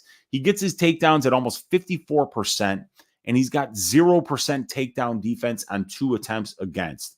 Mo gets 68% control time and only yields 9.13%, meaning that his fights are in grappling positions about 77% of his UFC cage time, and Mokaev is winning 88% of those grappling positions, and he's finished 3 of his 4 wins with submissions. He got a ghillie, he got an armbar, and a rear naked choke, so he's not just dangerous on the ground, but he's also versatile. What a grappler versus grappler fight this is. The 23-year-old undefeated prospect versus the grizzled 19-12 veteran who's fought everybody in the division. Pre-tape, I felt as if Mokaev was going to mop the floor with Elliott, but post-tape, I don't feel that way. Elliott isn't the best flyweight, but what he does very well is be difficult to prepare for, be slipperier than slippery Pete Barrett. He's just slippery, dude. I mean, when you watch, even when Elliott's getting taken down, he's often rolling through those takedowns and either getting right back up or getting on top himself. The guy is very difficult to take down and hold down due to his unorthodox gait and footwork. So Elliott has been submitted 4 times in the UFC. He got submitted by Joseph Benavidez, Ben 10 Win, Davison Figueiredo, and Brandon Royval. Other than the Win sub, where Win got Tim's back after a whizzer kicked attempt by Elliott that Win took advantage of to get to Tim's back, Tim has been submitted by the division's elite grapplers, and we've seen Elliott go out there and have success in the wrestling and grappling against top-notch grapplers like Askar Askarov and Tagir Ulanbekov in the wrestling and grappling exchanges. So I don't think Tim will be out of his depth anywhere this fight goes. That being said, Muhammad is over 13 years younger. He's bigger. He's longer. He's the better wrestler and grappler, and he's more durable. He's got the better conditioning, and he's so opportunistic snatching up submissions and scrambles that I wouldn't be surprised to see him get Tim out of there with his guillotine or his armbar. Everything Tim does well, Muhammad does a little bit better, and he will get a chance to prove it on Saturday. Like I said, I think this is a very good challenge for Mokaev at this point in his career. And don't be surprised if Tim gets off to a good start on Mokaev after being away from the cage for 6 months with a serious knee injury that he sustained in the Filho fight. And don't be surprised if Muhammad can't take Tim down and keep him there. But I do see Muhammad's ability to set traps on the ground that let his opponents walk into his submission attempts being the reason that he wins this fight. I'm going to pick Muhammad Mokaev to win this fight by first round submission. So let's go over here. I'm going with Mokaev to win by submission in round 1. But I mean, if Mokaev doesn't get it going early and he is compromised from the knee reconstruction surgery that he had done between the Filho fight and now, and he's not really ready to go, I could see Mokaev being the kind of guy who's so confident that he just tells his trainers, I'm 100% when he's 50%, and he's ready to go out there, and he thinks he can go out there and beat anybody on one leg. That's what I'm worried about here, is that this kid is so confident in himself that he thinks he's unbreakable and invincible, and you're going to soon find out he isn't. And a guy like Tim Elliott is somebody you don't want to underestimate, because if you don't take the time to prepare for him and you let his awkward style kind of surprise you on fight day, it can be a hard thing to make adjustments mid-fight adjustments against a guy like Tim Elliott. So I hope Muhammad's taking this very seriously. And I do think that the most likely path for him to win this fight is by submission. So I think he's going to get it done early, because that's usually when we see Tim finished, is early in fights. And that's usually when we see Muhammad getting finishes, is early in fights. Muhammad Mokaev, submission round 1 is the pick. All right, you guys. Yes, bounce back week for me for sure. Good night, all, says Mushroom. Good night, Mushroom. We will see you soon. I know he's going to have Liam picks fights on his show on Thursday night on Mushroom's YouTube channel, so make sure you guys check that out. We got Jenna Marie saying Elliott versus Mokaev. Fire. Hell yeah, it's fire. This is going to be a great fight. Tim is crafty as shit. Love watching him fight. That was really good. Man, that was terrible. Night, so says Jenna says to Mushroom. And we've got Yes Freak saying Sigma Chi, Weezy, let's go, Yes Freak. Got another Sigma Chi in the house. Got to hang out with all my Sigma Chi brothers last Friday over at my friend's country club. That was a treat to see some of those guys. And we got EQ saying 5 out of 6 Americans are underdogs on this card. Dumas is the only favorite. Yes, it's a tall order for Americans to go over to UAE and get wins, especially if it's on short notice like it is for one Hamza or for Kamaru Usman. Yep, you got it, dude. Anytime, Mushroom. It was good being on your show last week, brother. All right, let's move on to this next fight, as we've got Said Nurmagomedov at -200 going up against Muin Tajik Gafurov at +170. Fight doesn't go to decision for this one at -130. So let's first start talking about Said Nurmagomedov here after I get another sip of this delicious beverage. By the way, 68 of you guys hanging out live in here, do me a favor. Hit that thumbs up button if you haven't done that already. Hit that subscribe button if you haven't already. Please consider leaving me a comment down below. And if you like the statistics that you see in these videos, please consider joining the Patreon. Absolutely the best way to support my work. And that's where that's how I'm able to come here and work on YouTube for free every week, is because people go over to my Patreon and support me there. So I'm here right now as a result of my Patreon people supporting me, because if they didn't, I would just keep all these stats to myself and use them to make my own gambling decisions and share them with nobody. So if you like me sharing my stats with you guys, please consider joining the Patreon and supporting the work. That would mean an awful lot to your Uncle Weezy. Now, Said Nurmagomedov versus Muin Gafurov. We're going to first start talking about Said. Said is the bigger bantamweight. He's going to be 1 inch taller, and he's going to have a 2-inch reach advantage over Gafurov. And Said also has the experience advantage in this spot. He's got 35 more minutes of pro cage time. He's got 4 more years as a pro fighter. He also has the high-level experience advantage with 7 more pro fights and almost 60 more minutes of octagon time. Nurmagomedov definitely appears to be the superior minute winner, as he's 8 wins and 3 losses to the decision in his pro career, while for Gafurov, it's 1 win and 5 losses to the decision. So it just appears that Said's got more of a process to his game and is able to win minutes, bank rounds, and win decisions when the fight does go for the full 15. And Said's definitely the more technical striker. He's long, he throws flashy kicks, and he's got really solid UFC distance striking metrics. Said has a positive 1.6 distance striking differential with 42% accuracy and 61% defense. He's landed 1 knockdown and absorbed 0, and 2 of his 6 UFC wins come by way of knockout. He's constantly throwing spinning shit, spinning back fists, spinning back elbows, spinning back kicks to the body. He KO'd Ricardo Ramos with one of those. He's very dangerous, especially early in the fight, as 3 of his 4 UFC finishes come in the very first round. Even though his name is Nurmagomedov, his striking is definitely his best attribute. And Said has fought and beaten the better brand of UFC competition compared to Gafurov. Now, Muin Gafurov is 4 years younger than Said Nurmagomedov, and he's been the busier professional. He fights around 2.5 times a year, while Said fights around 1.5 times per year.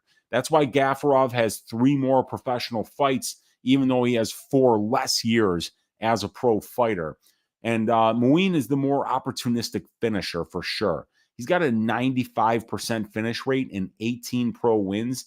That's 7 submissions and 10 knockouts. So he's versatile and dangerous wherever the fight goes. Now, Nurmagomedov is the way better striker, but Gafurov swings hammers. He's always looking to take your head off with his overhand right, and he mixes his striking and wrestling entries together very well by using those huge power shots to kind of close the distance and get in on his opponent's hips when he wants the takedown. And he's definitely the more aggressive wrestler, as he goes to his grappling to win minutes way more than Said does. Between Muin's Dana White Contender Series fight and his UFC debut, he's attempted 18 takedowns. He got 5 of them, and he controlled his opponents for almost 10 out of the 30 minutes of cage time that he had between those 2 fights. Muin has a high-level Sambo background, and he can be relentless with his wrestling if he doesn't respect his opponent's submission game. We've seen Said struggle with wrestlers before when he can't get his trademark short choke, so Muin might be practicing his guillotine defense and looking to wrestle on Saturday. I see this as being a striker versus grappler matchup here. I see a skill gap on the feet in favor of Said and a skill gap in the ability to wrestle offensively in favor of Gafurov.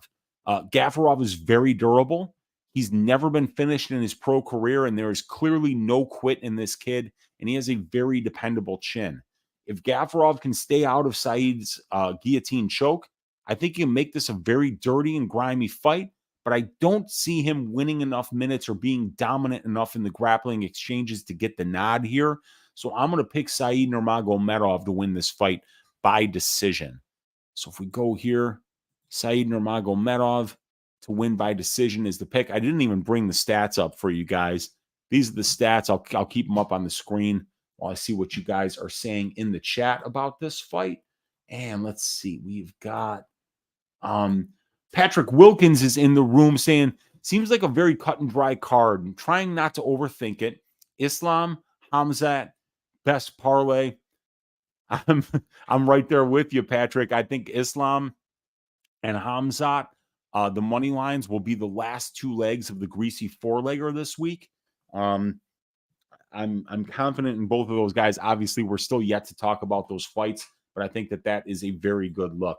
We got Jenna Marie clinking the champagne glasses with the heart here. Mushroom saying smash the like. We've got Mike Metal in the room saying it's lit, fellas. What's up, Mike? Good to see you in here. He's saying thank you, Unc. Thank you for hanging out. We got JJ saying Said looks like he really struggles with the weight cuts, dude. He's a huge bantamweight.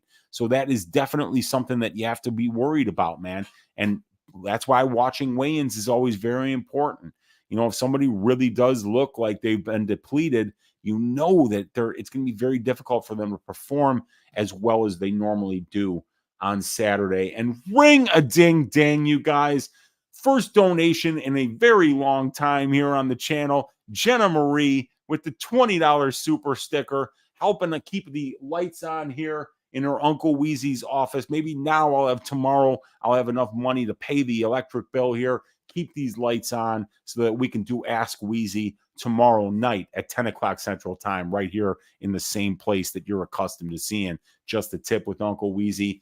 Thank you so much, Jenna Marie, for the very generous donation to the show. It means a lot. And thank you for all you do for the community. You're much loved here.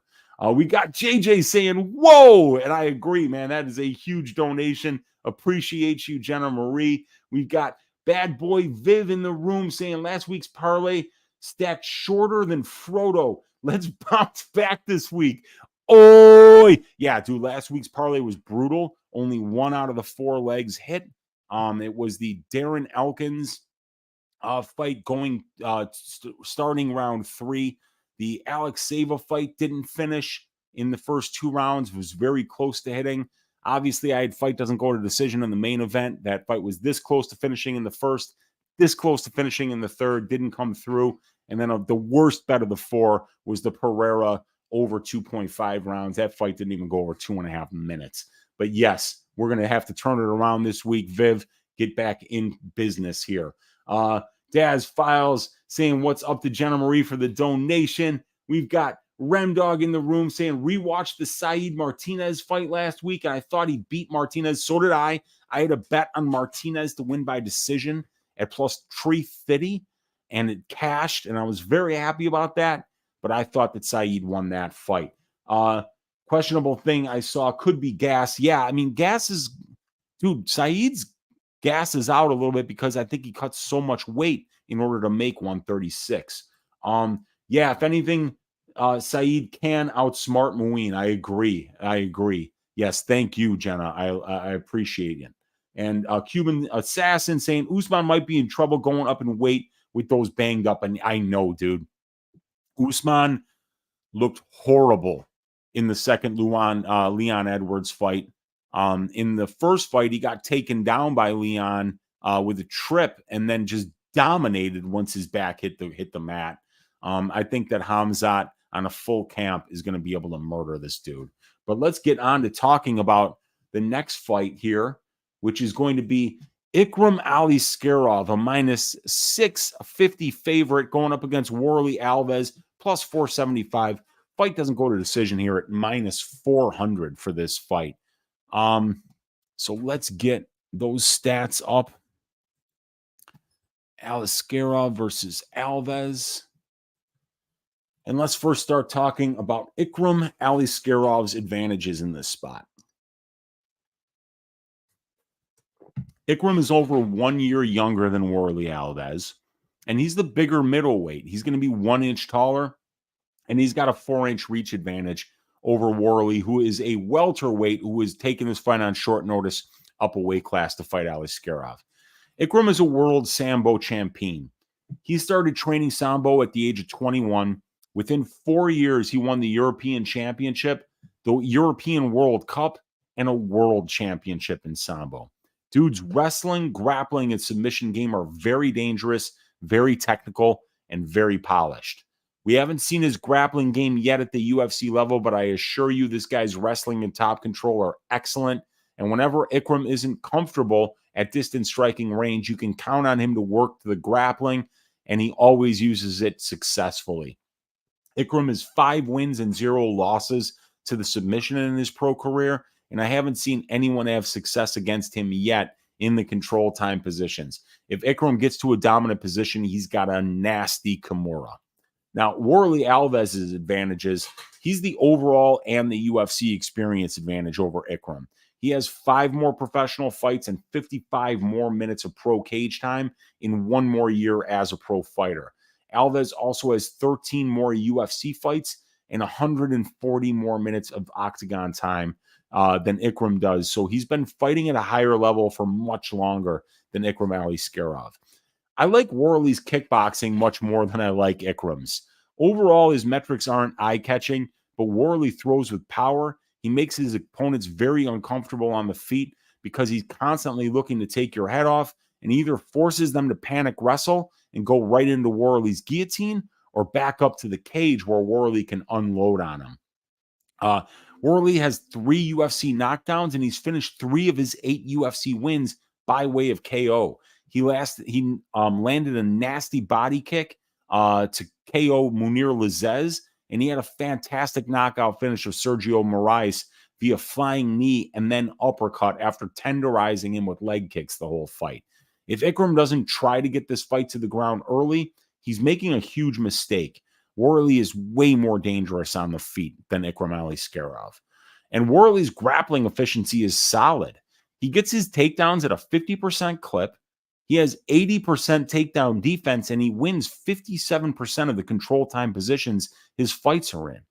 Warlley's takedown defense is his guillotine, and if you put your head in there, he can finish anyone with that technique. Warlley has only been taken down 4 times in the UFC, and that's in 14 UFC fights. And believe me, it's because of how well he uses that technique, the guillotine choke, to discourage his opponents from wrestling him. Ikram better mind his P's and Q's if he's going to try to get Warlley to the ground here. And if he does do that, he might want to try to do it with inside and outside trips or with throws, because shooting in on single and double leg attacks against somebody with a guillotine like Warlley Alves is very, very dangerous. And Warlley Alves has fought and beaten the better brand of competition in his career due to the fact that he has 13 more fights at the UFC level than Aliskerov does. So Warlley's taken this fight on less than 2 weeks' notice in Abu Dhabi against a local fan favorite. So this is a huge ask for him against such a hyped prospect like Aliskerov. I still think Warlley is very, very dangerous, though. I don't think Ikram has anything for Warlley on the feet, to be honest. So I think Ikram kind of has to get this fight to the ground and to look anywhere close to what his money line is priced at. At distance striking range, this is 50-50 at best for Ikram. So we know he should grapple. So he will have to deal with Warlley's gilly. And if he goes that route, I'm thinking Warlley will be dangerous, especially early on the feet. And I think his best chance is to lock up a sub will come early in the fight when they're both dry. This line is just insane to me. Do you know when Usman fought Warlley Alves back in 2016 that he was only able to get one takedown against Warlley Alves? I honestly think there's a chance Warlley gets a first-round finish here. But since it's short notice and up a weight class, I see his chances falling off a cliff if the fight goes any longer than that. Alves' last win came in Abu Dhabi versus Munir Lazez. And if he had a full fight camp, I might actually consider picking him to win. But I think Aliskerov's wrestling is too much for Alves after a few minutes. And Ikram wins the second round via submission. But I'll probably take a small poke on Alves round one if I can get a juicy number better than plus 1,000. And I think I'll be able to, because Ikram Aliskerov is a minus 675 favorite here, which is just crazy. He hasn't shown anything yet. What? Because he submitted Mario Sosa? Because he, knocked out Phil Hawes? A hot shower has knocked out Phil Hawes. So I don't know, man. I think Ikram's got a lot to prove. If this wasn't a short notice opponent, I'd be feeling pretty good about Warlley Alves' chances to actually get the win here. The pick, though, is going to be Ikram Aliskerov to win by second round submission, and that's because it's a short notice fight for Alves, and it's up a weight class. So I think that if Ikram does get this fight to the ground and avoiding Warlley's guillotine, that he's going to be just a hell unleashed on top of Warlley, and Warlley on short notice up a weight class will probably get taken out in the second round. But like I said, I think Warlley's going to be very dangerous early in this fight. And if Ikram gets sloppy on a takedown shot, Warlley can guillotine anyone. So I think Warlley Alves round one is a very interesting big plus money number that I'm going to take a look at this week. But the pick is Aliskerov by submission in the second round. Dude, I'm drafting my lineups. There are so many juicy fights. Yeah, I mean, there are so many and on DraftKings, you can just go so many different ways. I mean, like all of these fights, high grappling upside here, high finish upside here in mid-priced guys, high volume guy here in Victor Henry for super cheap. Somebody probably gets a finish here. Jubli could get like 7 or 8 takedowns here against Breeden, and Breeden is dirt cheap and could potentially get a knockout. Naimov, high upside, low owned. Wood, high volume. Yeah, there's a lot of juicy fights here for the DraftKings player this week. That is for sure. And Jenna loves watching Warlley. Yup. Yeah, you got that right. We've got Shake AU saying late, but we here. Let's go Volk here for it. Let's go. It did, though. You didn't hear about that? Like, because his hair was blonde. It was too hot. He started bleeding. He passed out. I think like his roommate had to come and wake him up, man. It's nasty, So many possibilities this week for DraftKings. That is for sure.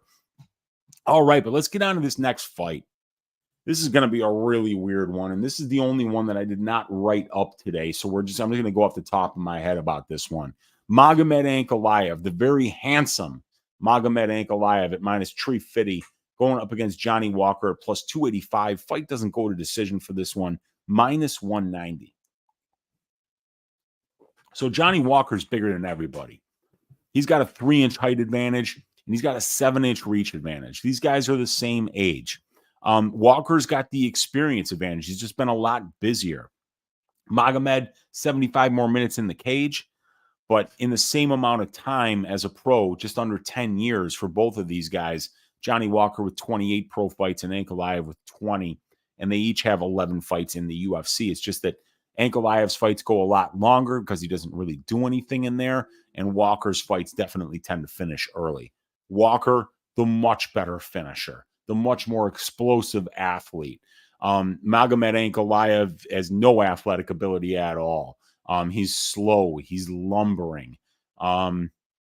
His beard looks like it weighs about 14 pounds. You know, the guy is just not what you think of when you think of an athlete. But what Magomed is very, very good at is being very defensively responsible as a professional. This guy is an uncompromising counter striker. Very, very, very low volume. Both of these guys, as a matter of fact, are very low volume at range here. But I think most of that for Walker is because of that Thiago Santos fight where nobody threw a punch for 25 straight minutes. And that's like more than a third of his total cage time. But Magomed Ankalaev is only attempting 7.94 distance strikes per minute. So that's 1.92 less than the divisional average here.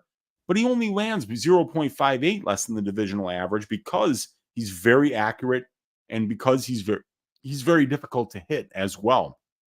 He waits to counter, and when he does, he's very accurate. 6 knockdowns in 11 UFC fights. He's landing a knockdown on 1.9% of the distance strikes that he's landing, and he's only absorbing 2.98 distance strikes per minute spent at distance. But actually, it's Walker who's just doing a much better job of winning the minutes at distance, even though he's lower volume than Ankalaev because he's such an odd body type to deal with, so difficult to close distance on. And there are so many awkward weapons that you could walk onto if you get sloppy trying to close the distance against this guy. Walker actually has the little bit better accuracy. He absorbs less strikes per minute at distance than Ankalaev. He's got the better distance striking differential, and he's also got a better power number here at 2.34% of his distance strikes are resulting in knockdowns, while it's 1.9% for Ankalaev. But it's Ankalaev who's just got so much more process to his game. I mean, look at this here. He's got 31 takedowns. His opponents have attempted 22 against him. So 31 of the 53 takedowns. We take 31 divided by 53. He's attempting 58.5% of the takedowns in his fights, but he's getting 89% of the control time. He's winning 89% of the control time positions, out-controlling his opponents 31.5% to 4%. So even though Ankalaev is not out there attempting a ton of takedowns, and he's really not even getting them at a high clip, when he does get his opponents to the ground, he's winning a ton of minutes there, and his opponents are having a very difficult time taking him down as he has 86% takedown defense in his own right, and he's stuffed 19 of the 22 takedowns that he's seen over his 11 UFC fights. So Ankalaev is very good at winning minutes and moments on the feet, and he's very good at winning minutes on the ground. He blends it all together very well. He takes very little damage, and he is a great minute winner. 8 wins, 0 losses, and 1 draw in his career to the decision, and 4-0-1 to the decision at the UFC level, while somebody like Johnny Walker, who's a lot more finish dependent, is 1-2 to the decision in his career, because if he's not landing a big shot with that 90% finish rate in 21 pro wins, he doesn't really have the process to his game in order to bank rounds by getting takedowns or winning minutes in the clinch or just doing the better work at distance. So you got to kind of lean Ankalaev here. But like I said earlier, I think out of the 3 top fights, he's the most likely to drop the ball because Johnny Walker can be a very unpredictable opponent. And if Walker doesn't really try to engage with Ankalaev, Ankalaev's going to have a very hard time closing the distance. And we could see maybe Walker outpointing him from a distance with his kicks, because it's not something we see Ankalaev use a ton of kicks like we do see Johnny Walker use those kicks. So Ankalaev is a low-volume wrestler. He's a low-volume striker. But if he's not careful and he waits too long for the counter here, Walker might do a little bit more and win the minutes of this fight, just because Ankalaev is so uncompromising, so willing to wait for his opponent to make a mistake in order to capitalize on that. He could wind up waiting for 15 full minutes and wind up losing a decision just because he gets out-volumed on the feet. Walker does need to clean up his takedown defense at only 53%, and he's giving up 23.5% control time to his opponents, winning less than 30% of the control time positions that his fights have been in. So I think Ankalaev would be really smart to wrestle here. Be really smart to try to get this fight to the ground. That way he doesn't have to really try to close the striking, to close the distance at striking range, where he could really find himself walking on to a step-in knee from Johnny Walker or something powerful from a distance. So I'm going to pick Magomed Ankalaev. I'll pick him to win this fight by decision. But I do have a bet on the under 1.5 rounds here. It was plus 160.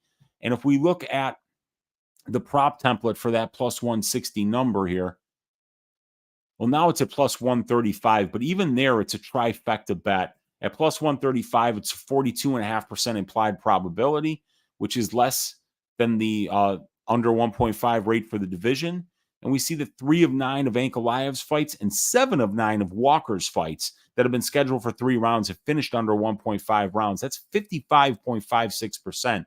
So when we compare that number to the 42.55% implied probability of the line, we're getting a 13% break on the price of that line compared to the combined performance of the fighters, and that these guys are going under 1.5 rounds at a 10.3% better clip than what the division does as a whole. I do like this under 1.5 at plus 135. I feel like if there is a finish in this fight, it's early in the first round or in the first half of the second round. I think if it goes over that 7.5 minute mark, it means that Ankalaev is now comfortable at distance striking range and has made the adjustments that he needs in order to be able to win the minutes, and he will just continue to do that and take it to decisions. So plus 135, the under 1.5, I think is definitely a bettable bet here at plus numbers.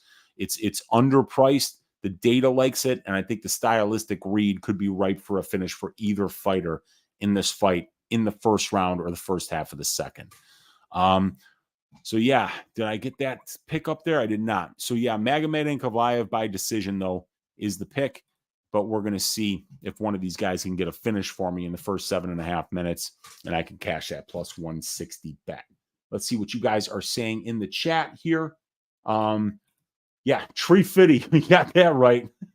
Tree Fitty. Lucas Olzawi saying, what's happening? What's up, dude? Sprinkle on Walker just because he's the far more dangerous fighter, Kadeem, so I don't mind that at all. We got J-Jack saying, hey, Weezy, glad I could make it. How confident are we in Jubli? I think he wins the fight. I'm just worried that if he can't get takedowns consistently over the 3 rounds, that Breeden's pace and pressure might bother him at distance striking range. So we'll see how that goes, but I'm picking Jubli to win. I feel like Walker's a very live dog. I mean, he's very dangerous, you guys. And Ankalaev is very low volume, so you never know. But Ankalaev is also very handsome, as we can see right there. Kadeem and Baye saying Walker inside the distance. Check the odds. Let's check the odds. Walker to win inside the distance, plus 425. That's a big number, man. Wow. Ankalaev's only been finished once, though, and it was in the last second of the Paul Craig fight. So it would be a tall order to finish that dude. Mr. Walker has ruined tons of my plays and parlays. He's an unpredictable, high-variance fighter. Walker has looked a lot more focused lately. Where is he training? I think he's still over at SBG Ireland. And Remdog saying Ankalaev should be champ. Makes an example out of Walker. Yeah, I thought he won that fight, and I thought he should have been champion as well after the Blachowicz fight. I thought Blachowicz I don't even remember him landing one strike that was heavy to the body or to the head. I think everything that he landed was a leg kick. And I think Ankalaev kind of outclassed him in every other facet of the fight. So I agree with you there, Remdog. All right, let's get on to this next fight. Kamaru Usman versus Khamzat Chimaev. Usman plus 250. Chimaev the minus 300 favorite, and the fight doesn't go to decision here. Minus 180 for this fight. So let's get the stats up here on the screen, and we're going to first start talking about Kamaru Usman in this spot. All right. Usman's got a 1-inch reach advantage, and he switches stances. While Chimaev is also a switch stance fighter, but he's listed as orthodox.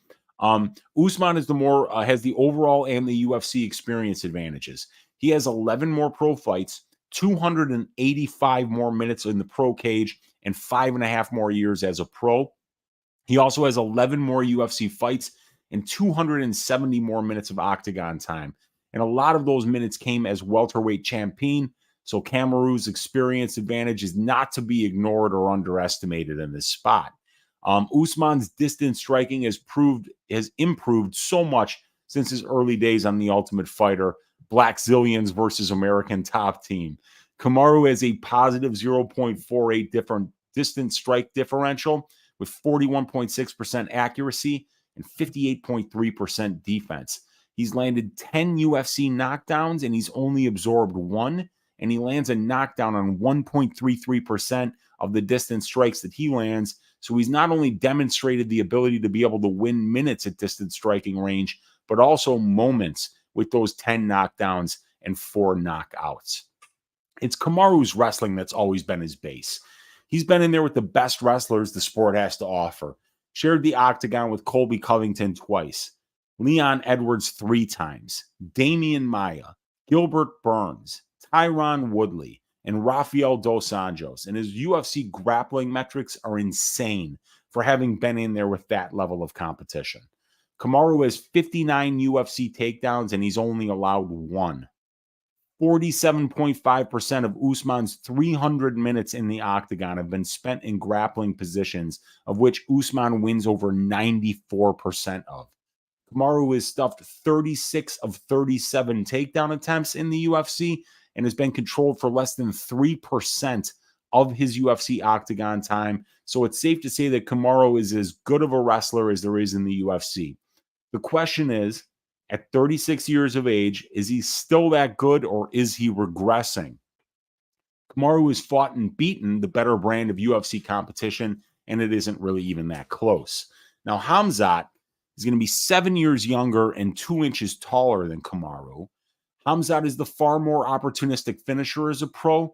He's finished 11 of his 12 pro wins inside the distance. That's 5 submissions and 6 knockouts, compared to Usman, who only has a 50% finish rate as a pro. And Usman is more one-dimensional with 9 knockouts and only 1 submission, compared to Chimaev, who's a lot more balanced.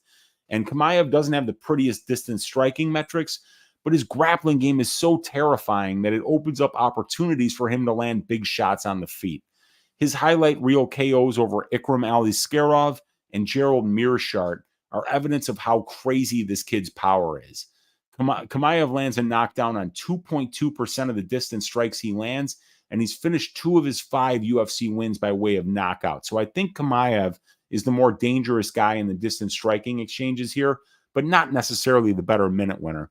And by the way, if you guys don't know that Khamzat Chimaev fought Ikram Aliskerov on the regional scene in Brave some years back, and you haven't seen that fight yet, you have to see that fight.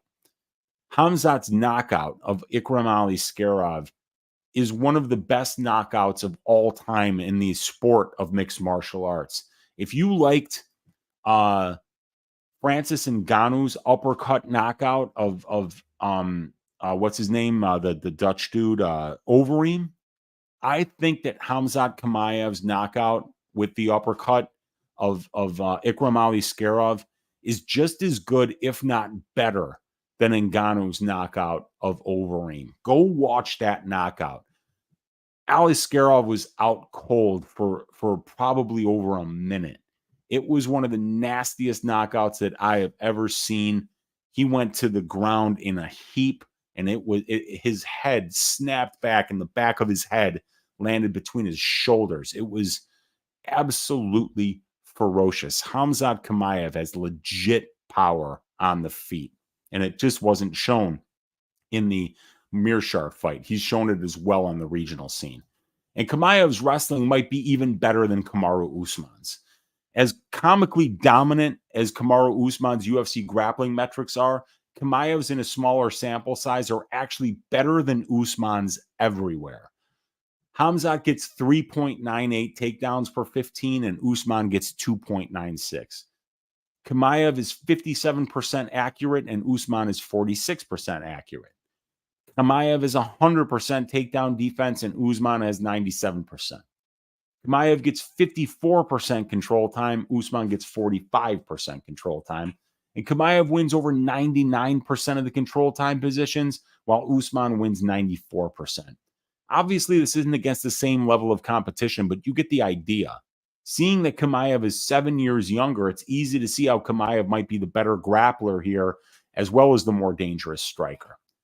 Like the main event, this is another fight that I wish was made when both fighters could have had full fight camps to prepare, and it could have been at 170.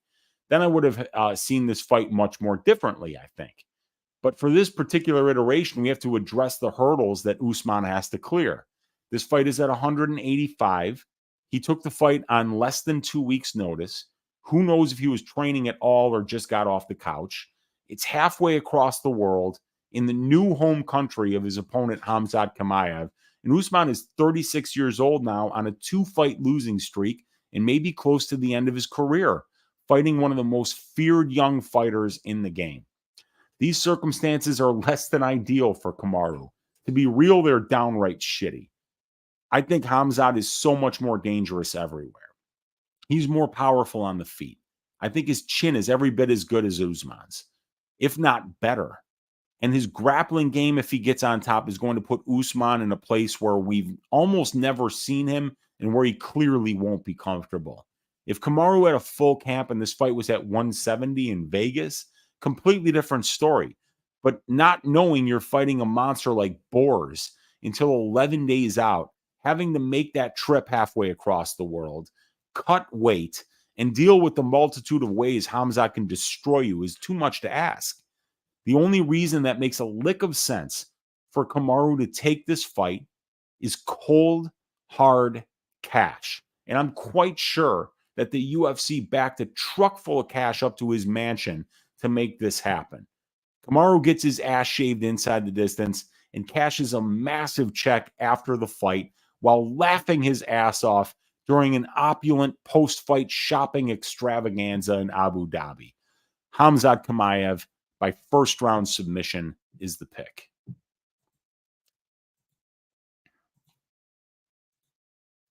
Look at that handsome man, Chimaev, there. And we're going to pick him to win by first-round submission. Let's go.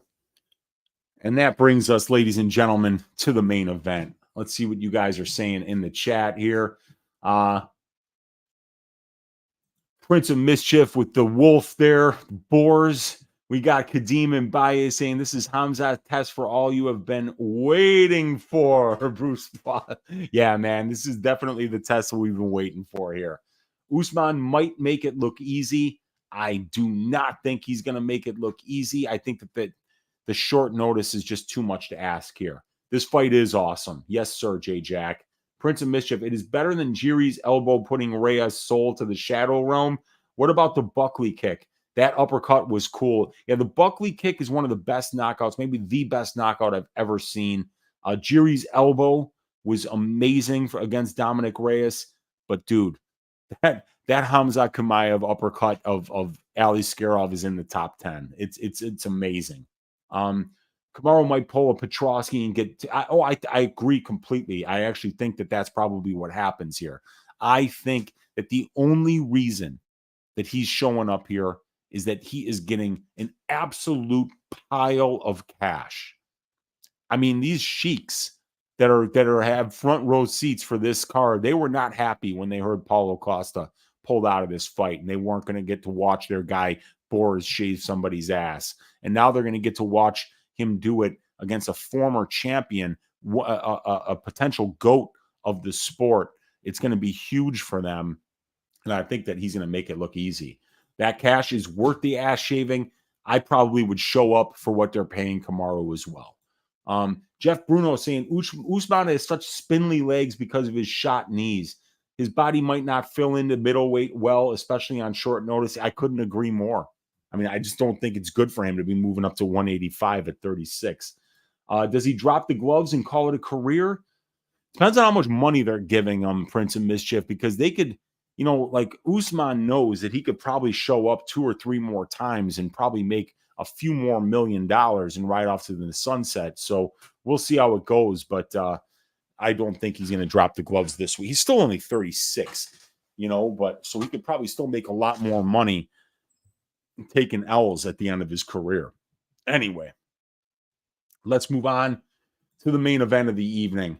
Islam Makhachev versus Alexander Volkanovski. Makhachev minus 275, Volk plus 235. Fight doesn't go to decision here. Minus 120 for this fight. Let's bring these stats up.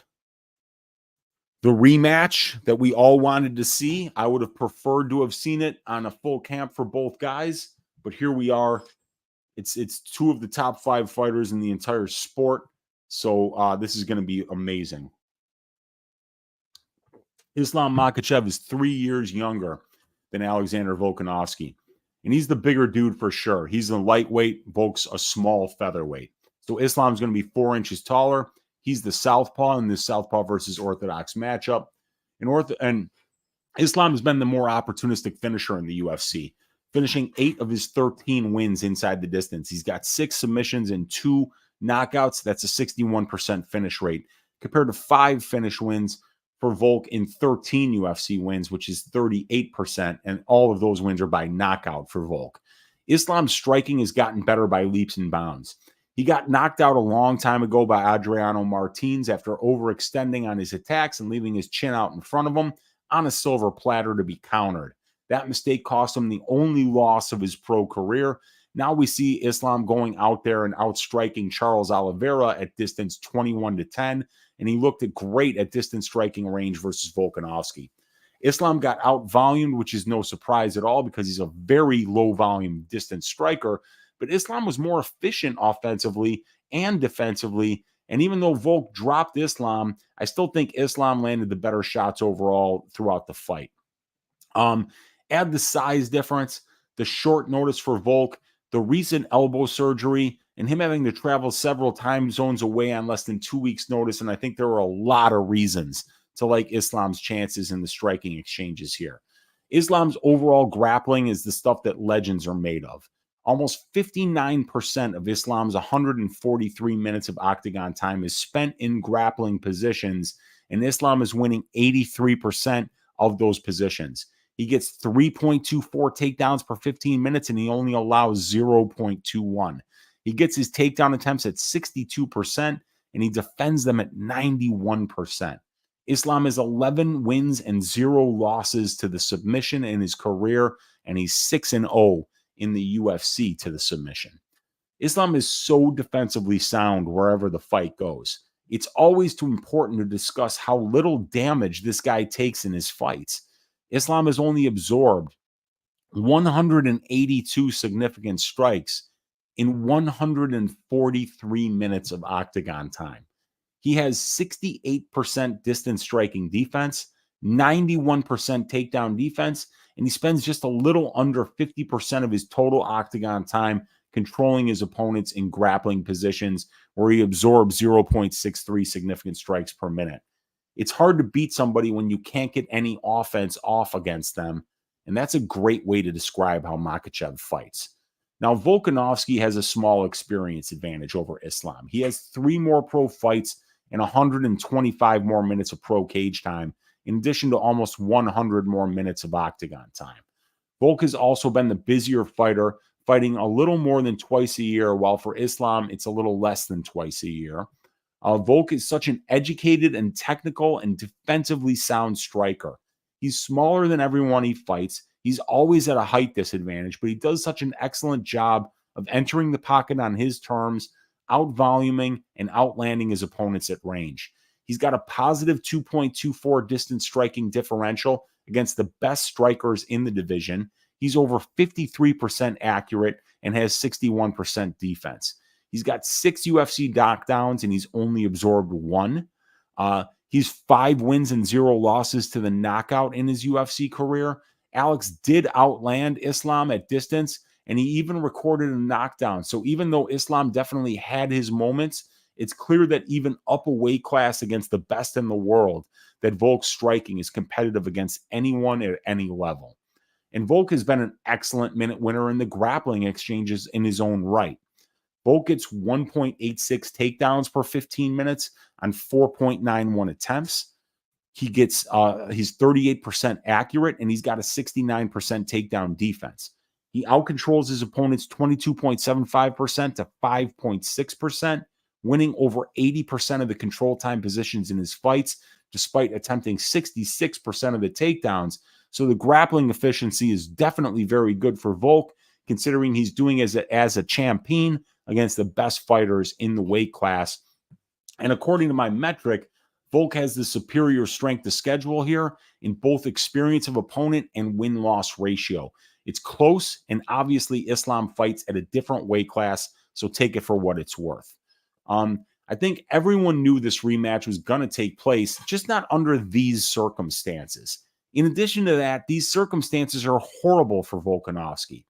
Instead of fighting at home in Australia, now he's fighting in enemy territory, and as loud as the crowd was for him in the last fight in Perth, Australia, the Abu Dhabi crowd will be that loud for Islam on Saturday. Alexander just had elbow surgery. I think the elbow surgery happened on July 18th, okay? July 18th. And the rehab time for that surgery was 6 weeks after the surgery before he could return to full contact training.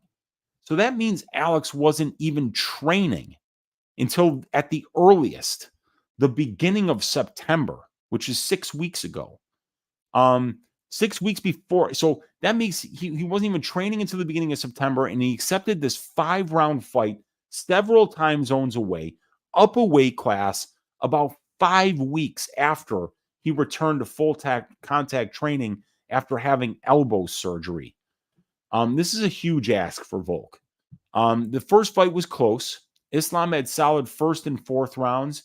Volk clearly won the fifth and finished strong due to his phenomenal conditioning. That fight was on a full camp for Volk with no surgery rehab in his rearview mirror and fighting in familiar surroundings. I really think Volk has to keep this fight standing to have any chance because Islam's wrestling, top control, and back takes are too good and too easy for him against the smaller Volk. Neither guy looked confident engaging in the distance striking battle the last time around. Volk because he was worried about Islam's wrestling, and Islam because he didn't need to be at pocket boxing range with a guy like Volk. These guys are so well matched. I honestly think Islam cuts so much weight that he's unable to push a wrestling heavy game plan for a full 5 rounds, which is why the first fight was so close in my opinion. If I can't count on perfect conditioning from Volk and him having prepared at length for a fighter like Islam, then I can't pick him to win this fight. There are simply too many narrative issues this time around to ignore. I feel I can count on the durability of Volkanovski, though. And even on 10 days' notice, I think he can go the full 5 rounds. So I'm going to pick Makhachev to win this fight by decision. Islam Makhachev by decision. And we did it, y'all. We broke down all 13 of these fights. We've got method, round, and the winner. We've done it. So we've got 3 orders of business left to go. I'm going to give you my track bets so far for UFC 294 Dagestani chin strap. I'm going to give you my Bootsy Collins Memorial Dogs Are Barking pick of the week, which hit last week at a plus 180 clip for Darren Elkins.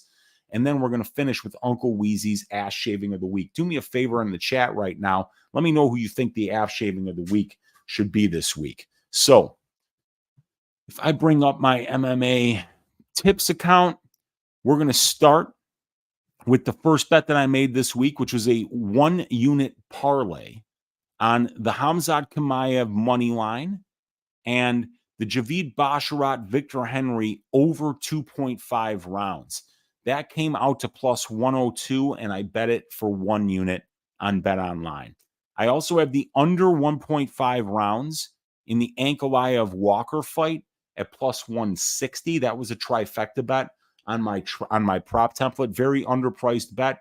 Big time plus money. 7 of 9 Johnny Walker fights scheduled for 3 rounds have finished under 1.5 rounds. So I'm taking the big plus money shot there. I took a quarter unit shot on Mohammad Yahya to beat Trevor Peak by decision in front of the home crowd, plus 550 for a quarter unit.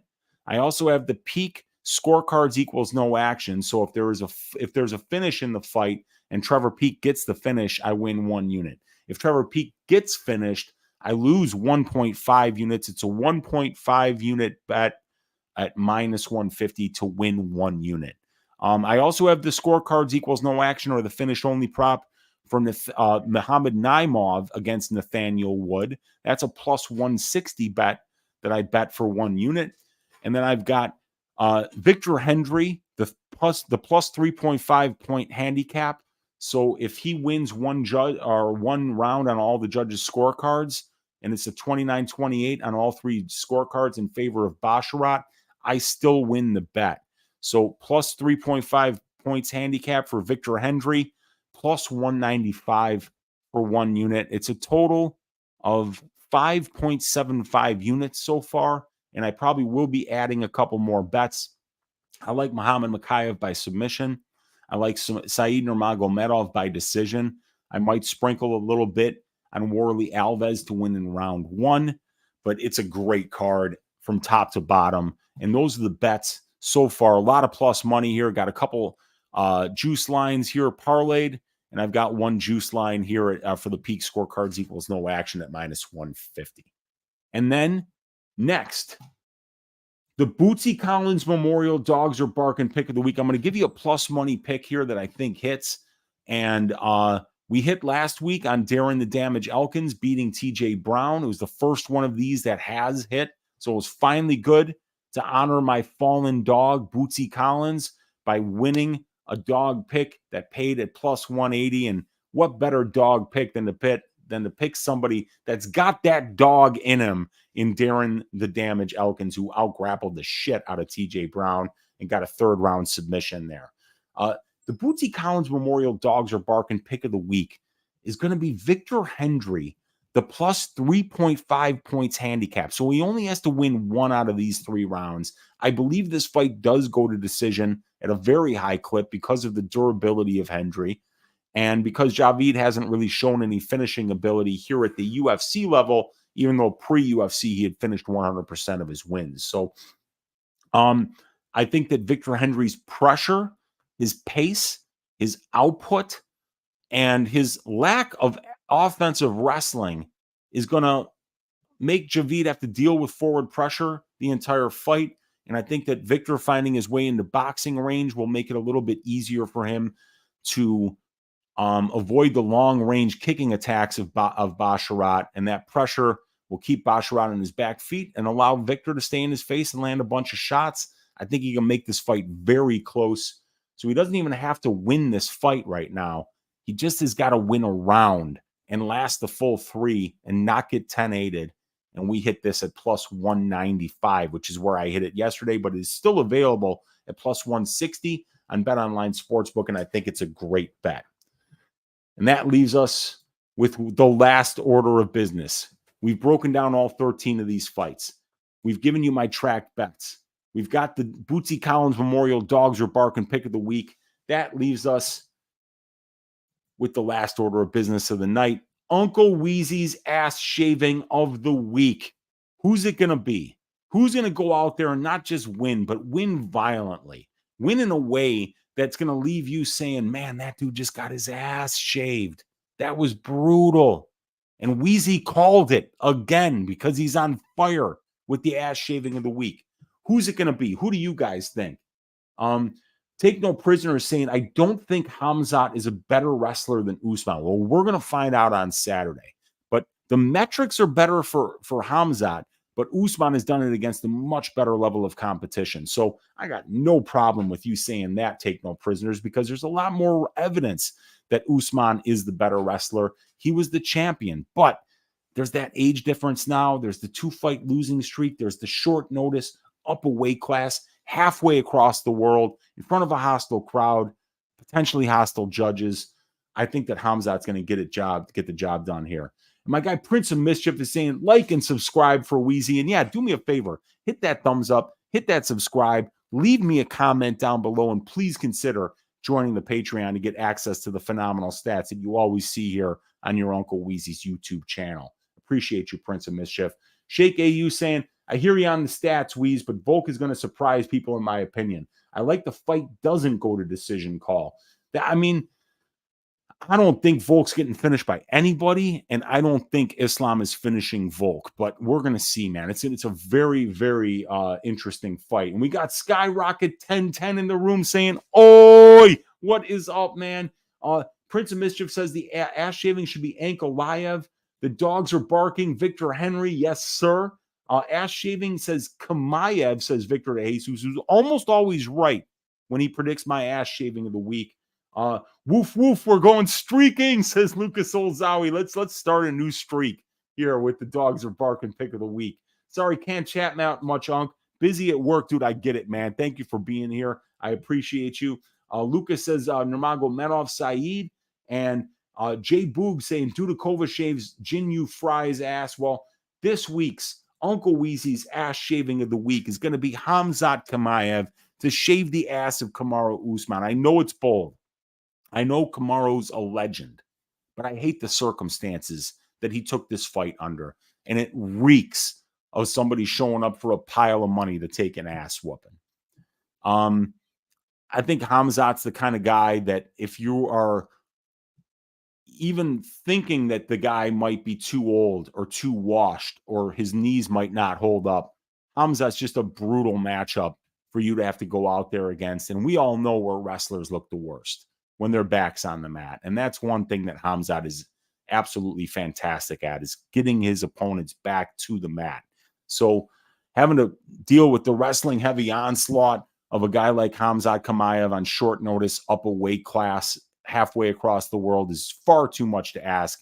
And I think Khamzat is going to go out there and not just get it done, but get it done in the first round violently.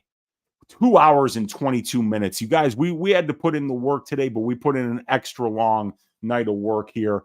Thank you guys all for hanging out. 55 of you still hanging out here live. Hit that thumbs up. Hit that subscribe. Please leave me a comment. Let me know what your bet of the week is. Let me know what you think of the ass shaving, the dog pick, the picks. Let me know what you think of your Uncle Weezy, or just say oi. I appreciate each and every one of you guys for watching. Come back here tomorrow night, 10 o'clock Central Time for Ask Weezy. And you can check me out tomorrow, 8 o'clock Central Time on Pub Sports Radio for the DFS show with Brady, Gordo, and Monk. The last thing we need to do is stack cashed tickets like flapjacks for UFC 294 Dagestani neckbeard. Have a great night, everybody. I will see you tomorrow. Good night.